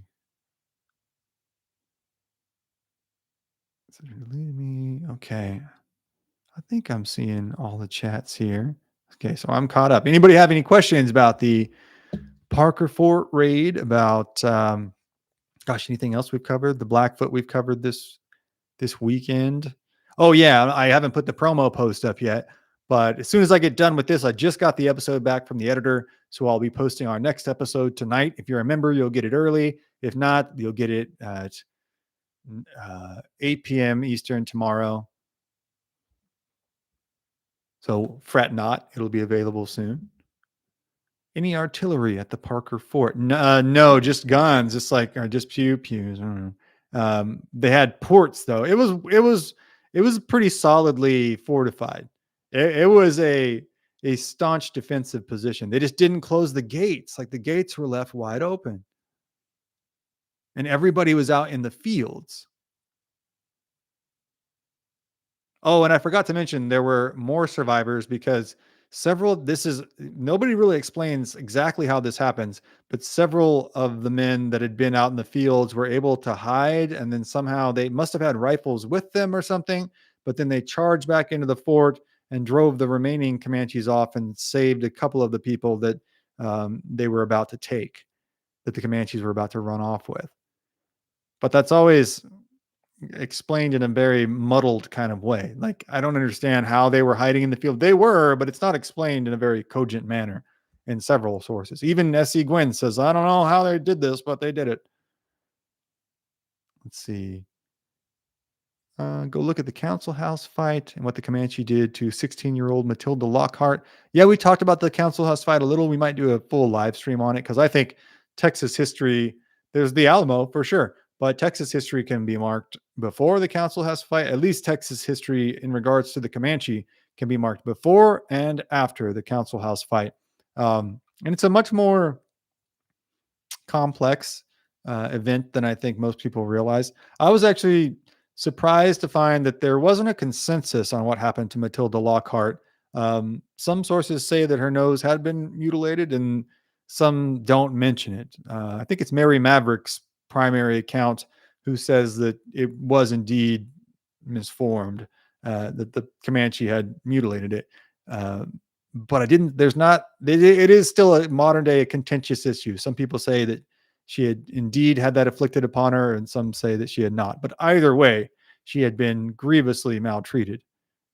Let's see. I guess they figured by the language they speak, the only groups that speak those are from the north. Not sure what we mean there. I got to look back up in the chat here. I'm a little lost. And, oh, did y'all know the Apache and Navajo? Arizona boy, did you know that the Apache and Navajo are from the Northwest region? Yeah, I did. They have a dialect that descends from there. I believe they have similar, but not. I think the Navajo have a little bit different origin. But they're both from the Northwest. I believe the Kiowa are as well, and like the Lakota, I think came up from Florida, then to the Great Lakes region, and then out on the plains. We've actually talked about the Dakota. They had what's called the Dakota Wars just at the beginning of the Civil War, and the Dakota there's the Nakota, the Lakota, and the Dakota. The Dakota, who the states are named after, are the easternmost facet of the Lakota people, are the Lakota tribe, with the overarching Lakota tribe. They are like semi-agricultural, or they are semi-agricultural, and split half their time between hunting and agriculture. But hold on, I kind of got lost here. But yeah, sorry. So when the Lakota came out from the Great Lakes, it was kind of like the Dakota planted down around the Minnesota area and kind of stayed semi-agricultural.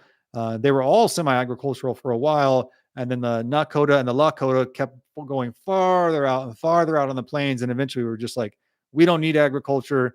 The buffalo is enough for us, and transitioned to fully hunting cultures. But everybody, the Nakota, Dakota, and Lakota, are all still under the same branch. Because I think a lot of people wonder why it's North and South Dakota when the Lakota is the more well-known name. But that's why, because they were in that area. Let's see. What adds to the intrigue of Plains Indian Wars is the vivid newspaper accounts and the photography. Having a story is one thing, but to see into their eyes in pictures is something else. That's very true. Yeah. I think that's why we connect more with it than some of the wars, some of like the Black Hawks War, the French and Indian War, because there was no photographs. So we just have paintings, and it's a little easier to connect with the Apache Wars, the Red River War, when there's actually like photos of these guys. I remember Bama Deanna, or Arizona boy talking to Bama Deanna says, I remember learning. Oh, okay. Hold on. I'm kind of lost. There's a lot of chats pouring in here. Nick Sweeney says, I dare anyone to outbid me. So do I, Nick Sweeney. Paint your wagon is my choice. Paint your wagon it is. We'll iron out the dates. I'm thinking, let's see. Gosh, it might end up being a Saturday night movie night. Is it if you're available for a Saturday night movie night, Nick Sweeney, let me know. 'Cause that'd probably be the date we have open for that. Let's see. Hopi and Navajo ancestors are from the South. Try again. The Navajo, as far as I know, came down from the North. Let's see. Fun fact: Dances with Wolves was originally supposed to feature the Comanche instead of the Lakota. Yeah, I've always thought they're airing towards a lot of Comanche characters with their Lakota warriors, but I think my thought was that they didn't in large part because what the Comanche were doing was like too hard to put into a movie. Arizona Boy. I think you guys are Arizona Boy and maybe Johnny Blaze are talking amongst themselves. So I'm gonna let you guys hash that out. Let's see. Follow the food, corn, beans, and squash. Certainly, like, yeah, the three sisters. Oh, are you saying so Johnny Blaze, are you saying the corn, beans, and squash came from the South? And that's how the Navajo brought them out? I'm not saying you're wrong. It was just my understanding the Navajo, the DNA also came down from the Pacific Northwest. Our songs and witchcraft are from Mexico. Yeah, but I mean, that could be cross cultural pollination. But I'm open. I'm still listening. I'm listening. Um,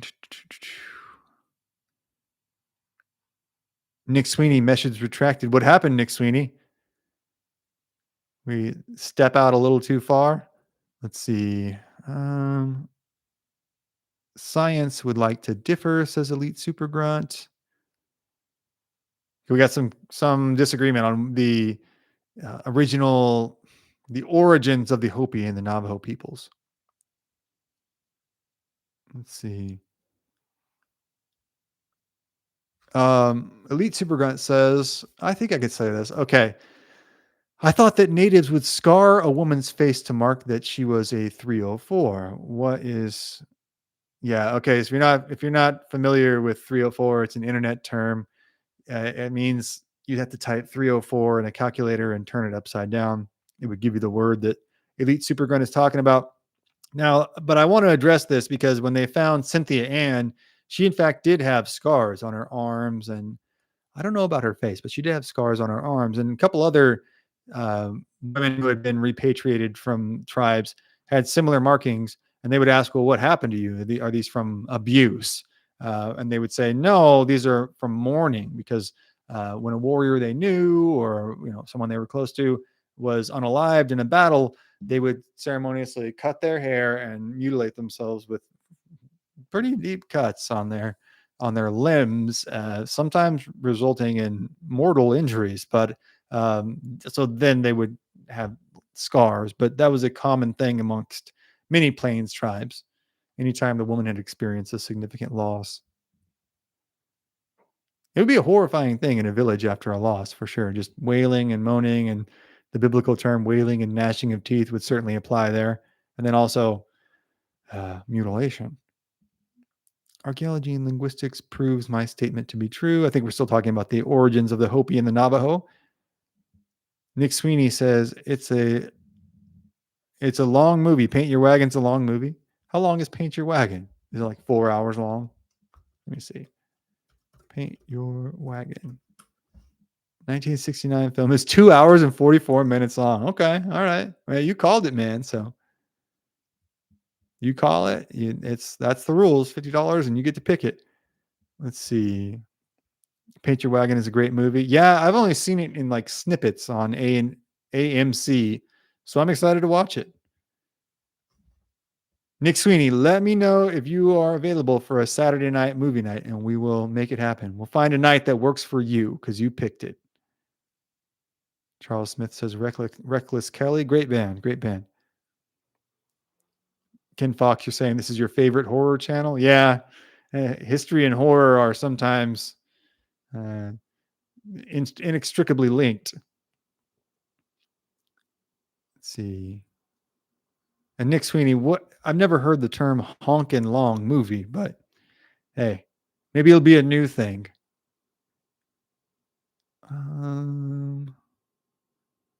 Okay, I'm scrolling back to the chats, guys. Give me 1 second here. Making sure I didn't. I'm trying to get to everybody. If I don't, then and take no offense. And if you really want me to see it, like $1 or $2 super chat, it pops up right there for me. And like I said, if you can't, no problem, but make sure you like and share the stream. We got 43 people and we got 43 likes, so we're doing pretty good. Cool. I just looked at that. Thank you guys. Thank you very much. The origins of the Navajo are from subarctic regions. They moved southward 1,000 years ago, says Bamadiana. That is my understanding. That's my understanding. The movie Wind River has a good depiction of an Arapaho woman grieving for her daughter. Yeah, it was not just the Comanche. This is a plains wide, maybe continent wide thing. Elite Super Grunt says, I see 44 likes. Yeah, we got 44 people and 44 likes now. So that checks out. I'm unaware of any tribes. Blue Line Fitness and Tactical says, I'm unaware of any plains tribes that traveled such great distances to raid as the Comanche did. Probably not that far because the Comanche were going like well into like central Mexico, right outside of like to Mexico City. That's a long ways. They just had such a range from basically Colorado into southern Mexico. That's a long range, and you needed a lot of horses to do that. And they had a lot of horses. They had way more horses than any other tribe. All the way to Mexico City as well. Yeah, they basically went that far. We have an episode I really liked doing was the raid on Saltillo.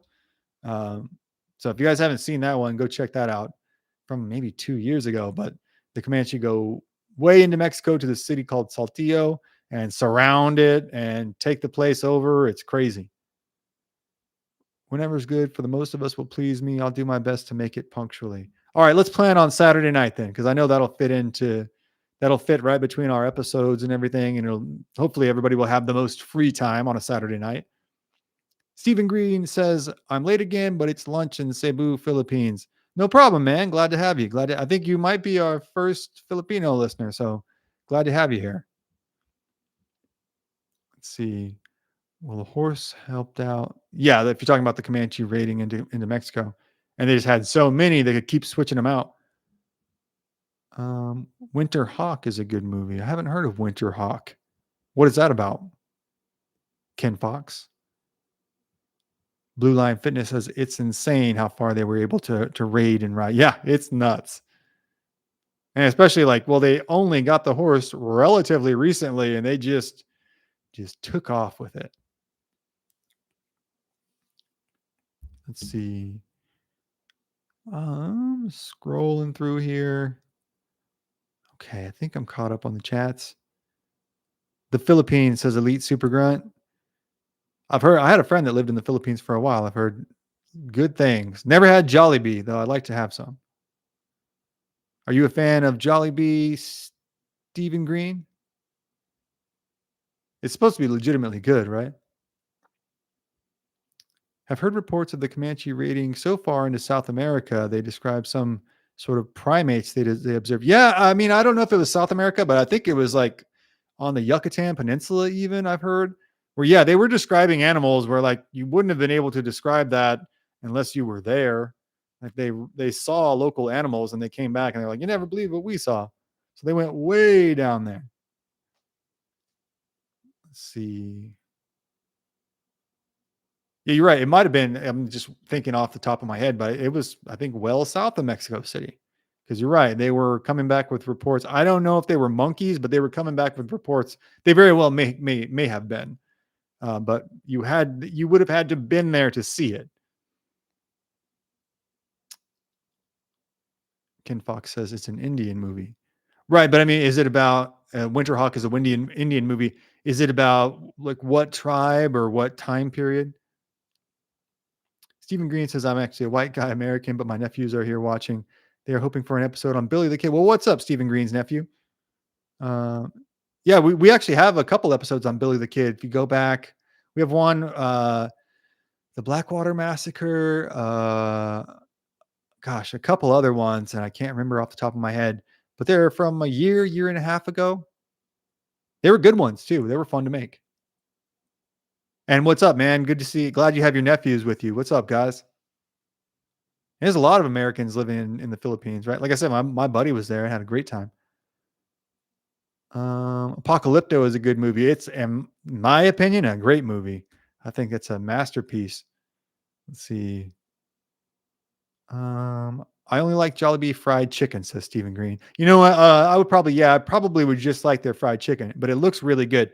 The sides, I don't know about the pies. The little pies they got look really good, but some of the sides, I don't know. Maybe it's you have to experience it, kind of thing.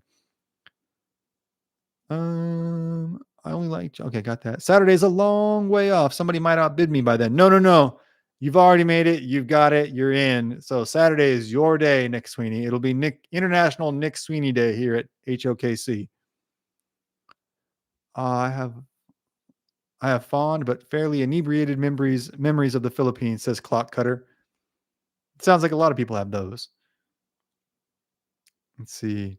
Arizona Boy says, as far as I know, even if someone does, it gets bumped to the next. Right, you're right. So now you've got, it's set in stone. We should say, yeah, we'll make a rule. The first person to hit 50 gets to call the movie. And if you outbid the guy, you got to go to the next one. That sound fair? Let's see. Peach mango pies are awesome with coffee in the morning, says Stephen Green. Yeah, yeah, the peach mango pies, those look good.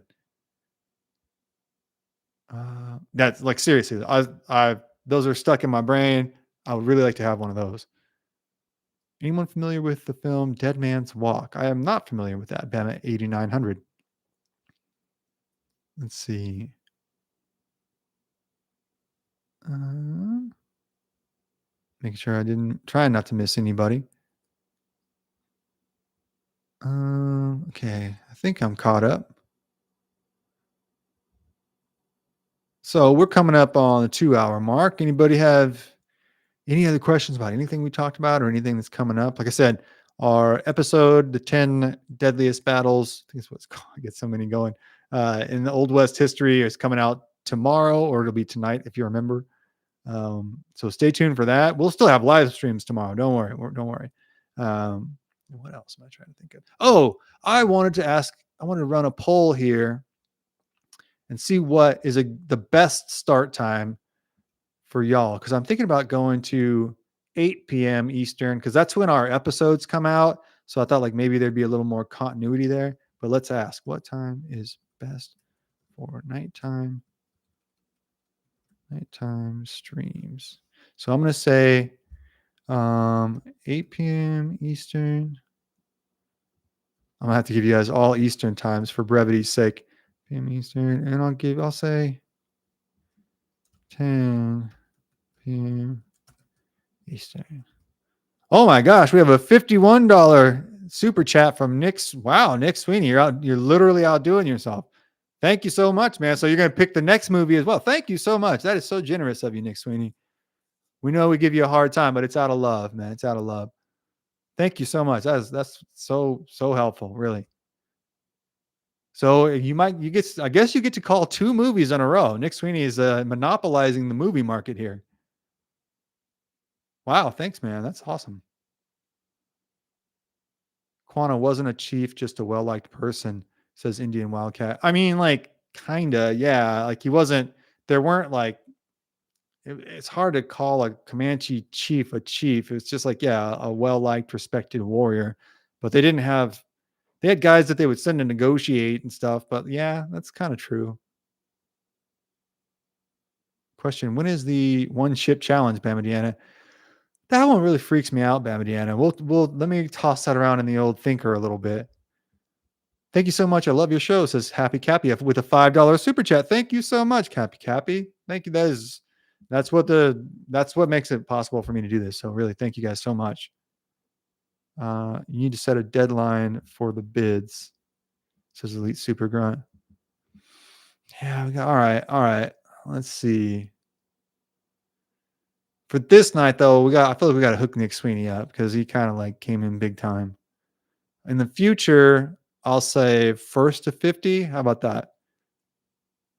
Because I'm figuring this out on the fly with you guys. So does that sound fair, everybody? First to 50 gets to pick the movie. But tonight we got to hook Nick Sweeney up. Oh, you guys got to hit me with the votes on the time too. It's at 33% for each choice. Let's see. It's midnight in the East US. It's noon here in Cebu. I'm not too concerned about when the show begins. No, for sure. Yeah, I think um, a lot of our listeners are, I'm guessing, in the Central Time Zone, somewhere in there. Nick Sweeney says, "I gift the second movie choice to Terry R." That sounds like a diplomatic way to handle this. Whoever has, okay, Elite Super Grunt, you're saying whoever has the highest bid by a certain time on Friday night. That's pretty good. Have like a bidding war for the movies. I like that. That seems pretty fair. All right. This time we're gonna have to make the exception. Nick Sweeney really stepped up. I want to make sure Nick Sweeney gets his flowers tonight. So we'll do a Saturday night because Nick Sweeney is gonna get it anyways for the Saturday night. The next one we'll have Terry R pick it, and then from then on out, it's a Friday cumulative. Like whoever bids the most by Friday gets the Saturday night movie pick. I like that. I like that.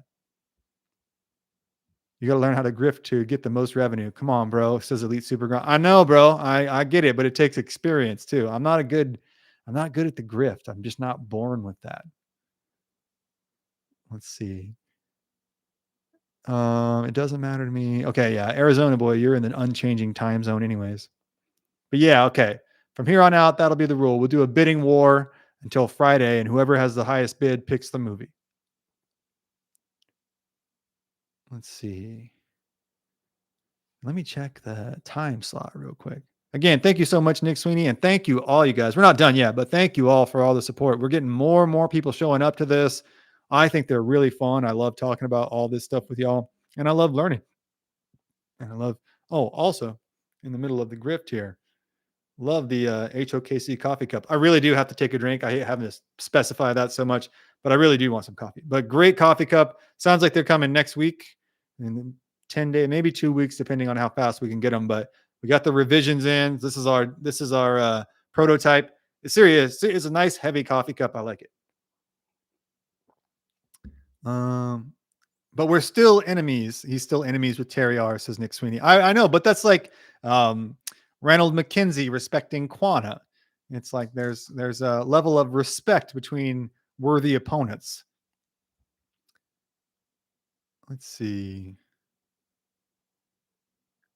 And it looks like, okay, 8 p.m. Eastern. Okay, I was wondering, seems like a fair amount of you are looking for 8 p.m. Eastern, which is our general release time for episodes as well. So I thought, yeah, maybe that's a little more, there's a little more continuity in that so we can get everybody a release time, air time that's consistent. So we're all used to it. It's okay. I'm scrolling back through. If a Comanche woman passed away while giving birth, was she granted warrior status like the Aztecs? Not that I know of. I didn't know the Aztecs did that. I knew the Spartans did that because it was seen as service to the state, which I mean, it kind of makes sense. Your job is to birth warriors. Okay, Quanah wasn't a chief. We covered that. Terry R chooses the Comancheros. Very, very good choice and classy choice. Cool. We got Paint Your Wagon and Comancheros. I'm going to try and do those Saturday and Sunday night. So we'll get those two choices aired and then we'll start the week fresh. That's my thought. Let's see. I want the cup, says Stephen Green. Yeah, man, we're going to have them. I wanted to take the prototype, get this on the side over here, but the color I think is cool. It's like just a legit good mug. I want to make sure all this stuff is quality, cool stuff for you guys. Because y'all are quality, cool people. No, but they're good. It's good stuff. Not many famous. Oh, Bob Knutes with a $5 super chat. Thank you so much. Thank you, Bob. Not many famous Indian battles in Iowa, but the Spirit Lake Massacre story will blow your mind. Oh, I've had that on my list before. Okay. I'm going to write that down because I know I've read a little bit about that because I try to I try to spread it pretty evenly. I know I'm a Texas centric channel, but I try to branch out and do other states. So it's Spirit Lake Massacre. Spirit Lake. Okay. I do make a genuine effort to like spread out across all the states. That's why we got the Battle of Seattle. We got Boonesboro. We've done Battle of Lake George. We've done the Seminole War. So try to spread it out.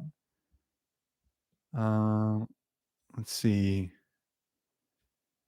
Okay, I think I'm done. And Bob, is it Bob Knuth? Is it Knuth or Knuth? Because I want to. You've been in here plenty of times. Just want to make sure I'm pronouncing that right. I'm guessing Knuth, right? Right? The K is silent. Off topic, says Bamadiana, but is anyone else being invaded by ladybugs? No, I'm not. It's cold here. You have a lot of ladybugs, really? 8 p.m. there is 8 a.m. here, says Stephen Cross. My kids are at school. I turn on the air compressor, smack the hammer on the workbench. So my wife thinks I'm working on those stainless steel shelves. I started them 3 months ago. That's a good strategy, Steve. You're gonna have to make the shelves eventually, but you can buy yourself some time. Elite Super Arizona boy. Can't throw money around. Yeah, no worries, dude. No, not expected at all. It's available for people who might be interested. And if we don't get anybody interested, we'll take a vote on it. Clock Cutter says no ladybugs here in SoCal. Let's see. Bamadiana says the ladybugs are coming in by the thousands. I like ladybugs, but that's a few too many. I like them one at a time. Oh, Bob says K Newth. Oh, cool. I just want to do my best to pronounce these. So Bob K Newth, got it.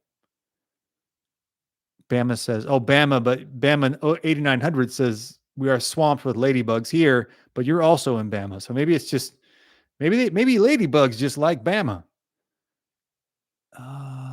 Let's see here.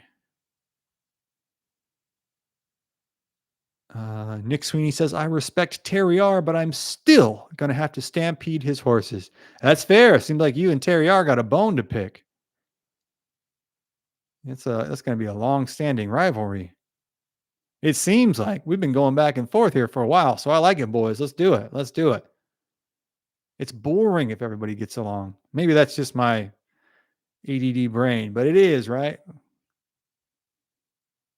Let's see. Ladybug swarmed Oklahoma a couple weeks back. Did they really, Indian Wildcat? Wow, that's crazy. I would have thought it'd be too cold. Must be a southern thing, says Arizona boy. Yeah, it must be. We haven't had them here. Texas, it depends on who you ask, but generally it's not part of the South. Cowboy Zell, what's up, man? You're on that third shift life. So am I, bro. So am I. I worked as a bar back and a bouncer for years when I first came to Austin, and like my sleep schedule never recovered. Nick Sweeney says, just do your best. I got us as a slight lisp, right? But I never knew that I had it till I started doing this show. And I was like, hey, what's that? No, yeah, got to work on that. They sent me to speech therapy as a kid. And I was like, why are you guys sending me here? I speak perfectly well. And then I started hearing this show and I was like, oh, we got a little work to do. Po Buddy's Nerfect, right? Let's see. I'm getting a lot of nasty big spiders in the Philippines, says Stephen Green. Ugh. They look like aliens. Oh, man. We got to do something about that. Pathfinder is a good movie, says Ken Fox, about a Viking that grew up with Indians and helped defend them against the returning Viking raiders. All right, we can put that on the list. Pathfinder. We have a video about that. Probably 3 years ago at this point, but it's a good one where they come into Newfoundland, I believe, is where they first hit land in North America. Bamadiana says, if you heard my accent, you would send me to speech therapy. No. I think the Southern accent is quite endearing. And most of my family has a stout Texas accent, so I like them. Let's see. Terry R. Wow, Terry R. with a $10 super chat. Thank you so much. He's trying to catch up to Nick Sweeney. Here's a super chat in honor of Arizona boy and OG. He is absolutely. Here's to you, Arizona boy. Thank you so much, Terry. I really appreciate that. Elite Super Grunt says Pathfinder is cool. Supposedly my surname has that meaning. Really? That's a good meaning. Space Cowboy is heading out for the night. Good night, everybody. He says, we'll see you tomorrow, man. We'll have another coffee talk stream tomorrow. So come on back. Arizona Boy says, thank you, sir, Terry R. Absolutely, man. And looks you already have a membership, right? Arizona Boy, you have that little star next to your name. Make sure you're set up with that too. Banana spiders in the Philippines absolutely freaked me out. Yeah, I mean, like, I can deal with spiders, but I can't deal with bugs, man. Let's see. Not much bothers me, but those big spiders are horrifying. Yeah, I mean, don't get me wrong. I'm not seeing big spiders. Coffee talk tomorrow morning. Absolutely, be here, man. We seems like we settled on 11 a.m. for those, so it'll be noon Eastern time, and it'll be 9 o'clock for you crazies out in Nevada. Okay, yeah, you got it. Yeah, absolutely. Arizona Boy says I had to support where I could. I got a membership, dude. Absolutely, thank you. And and like I've said this before, but I've put them memberships as low as they'll go. YouTube won't let me set it below $2. So I would if I could. We want to make sure everybody gets their money's worth. Let's see. Oh, thank you for the membership. It says Happy Cappy. Yeah, man. Thank you. Let's see. Okay. So if anybody else, we're a little over 2 hours. So if anybody else has any questions, we'll get them in now and then we'll wrap it up and come back tomorrow. Thank you all again for coming out. This has been one of the more fun ones we've done. They're all fun, but this was had a good time on this one. Nick Sweeney,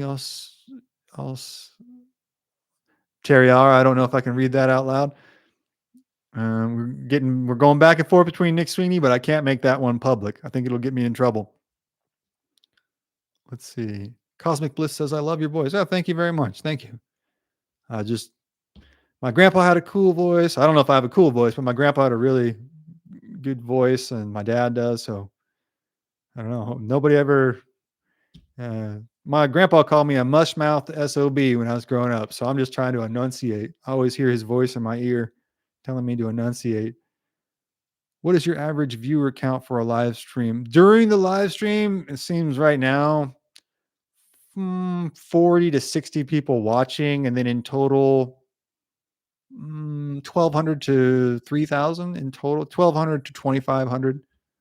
We have some episodes that are getting close to 3,000, but we're growing it so it started off being like 20 people. Now that's doubled or tripled. So it's the way it goes. You just want to double what you have. Like right now we got about 40 people. So we want to build it to 80 and then we'll build it to 160 and on and on.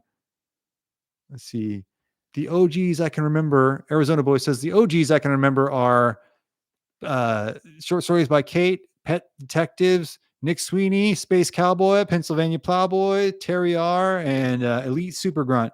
That's all I can remember. Yeah, we got those. We got Bama Deanna. Gosh, we've got other ones too.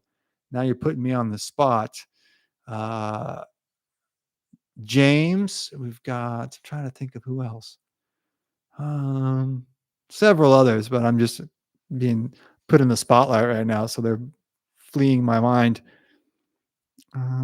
We're building a coalition, says Terry R. We are. Yeah, it's a fun little. Hey, it's a crowd, a club where we all come and hang out and talk history. I was referring to the first live stream, says everybody. Yeah, that sounds about right, Arizona Boy. And I'm glad you all have stuck with me, and it's a team effort, really. So I'm glad everybody's here, and I come talk about stuff, and then we all talk about it. It's a fun time, man. It's something I feel bad we didn't think of this earlier. I just didn't think of live streaming earlier, but it's wonderful to see it grow, wonderful to see more and more people. And really the best part is seeing all you guys who have stuck with me all the way through. It's, all the OGs really appreciate it. Because without you, I think it's really easy to say like, oh, is this a good idea? But like, can we have people keep coming back? It's like, yeah, something's working here. So thank you all again for all your support. I've been watching for a long time. I said Elite Super Grunt, right? Yeah, we called out. Yeah, Grunt. It took someone saying you were AI, says Bama Deanna. No, yeah, there was a couple months of that. And I don't mean like one comment. I mean 4, 5, 6 comments a day. So it eventually drove me to that. Oh, Pet Detective says Armenian Bishop is an OG. Yep, yep. Didn't mean to leave you out, Armenian Bishop. My mind was just going 100 miles an hour. Pet Detectives, you're right. Yeah, yeah. We got to give Armenian Bishop his props for sure. That's an OG. Clock Cutter says you interact well with the chat. Get the gist of what people are saying on the fly. Yeah, try to, man. I used to be a radio DJ. I think that helps. Mike Holt says, well, oh yeah, Mike Holt's the Motor City Madman. Cowboy Zell been watching for a while, but just recently been able to catch the live streams. Oh, thanks for being here, Cowboy Zell.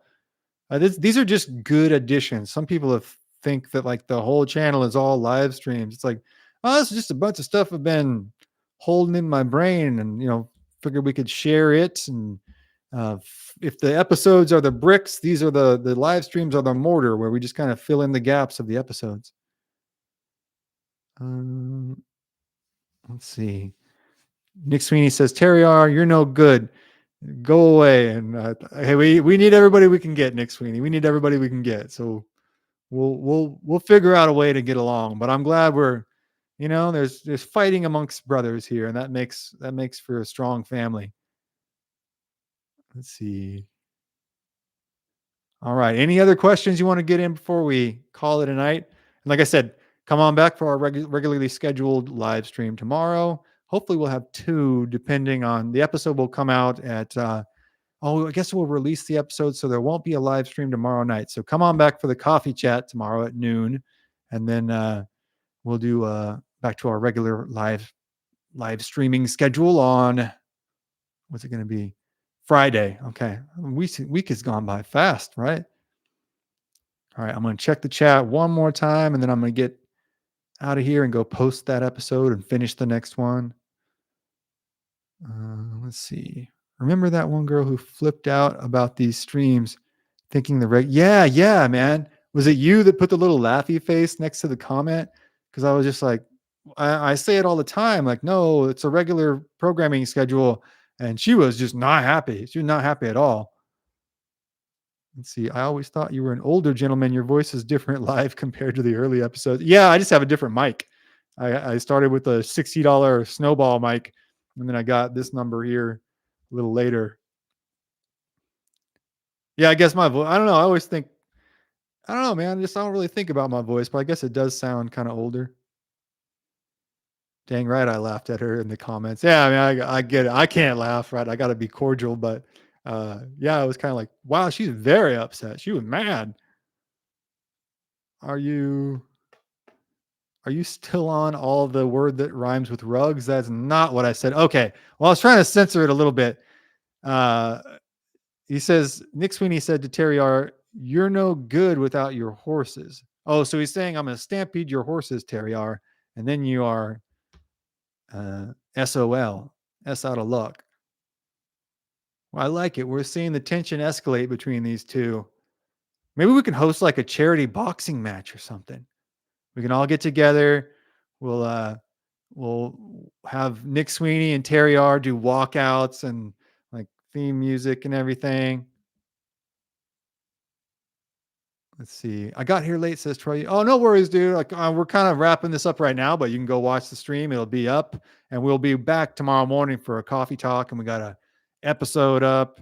And you're a member, right, Troy? Yeah, Troy, you're a member, so the episode will be up for you tonight. Members will get to get first dibs at it.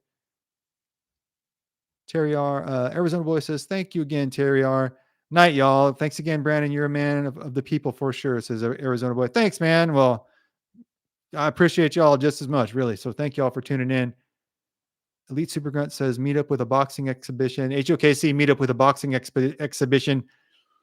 It's not a bad, I don't know if we can get insured, but I don't hate that idea.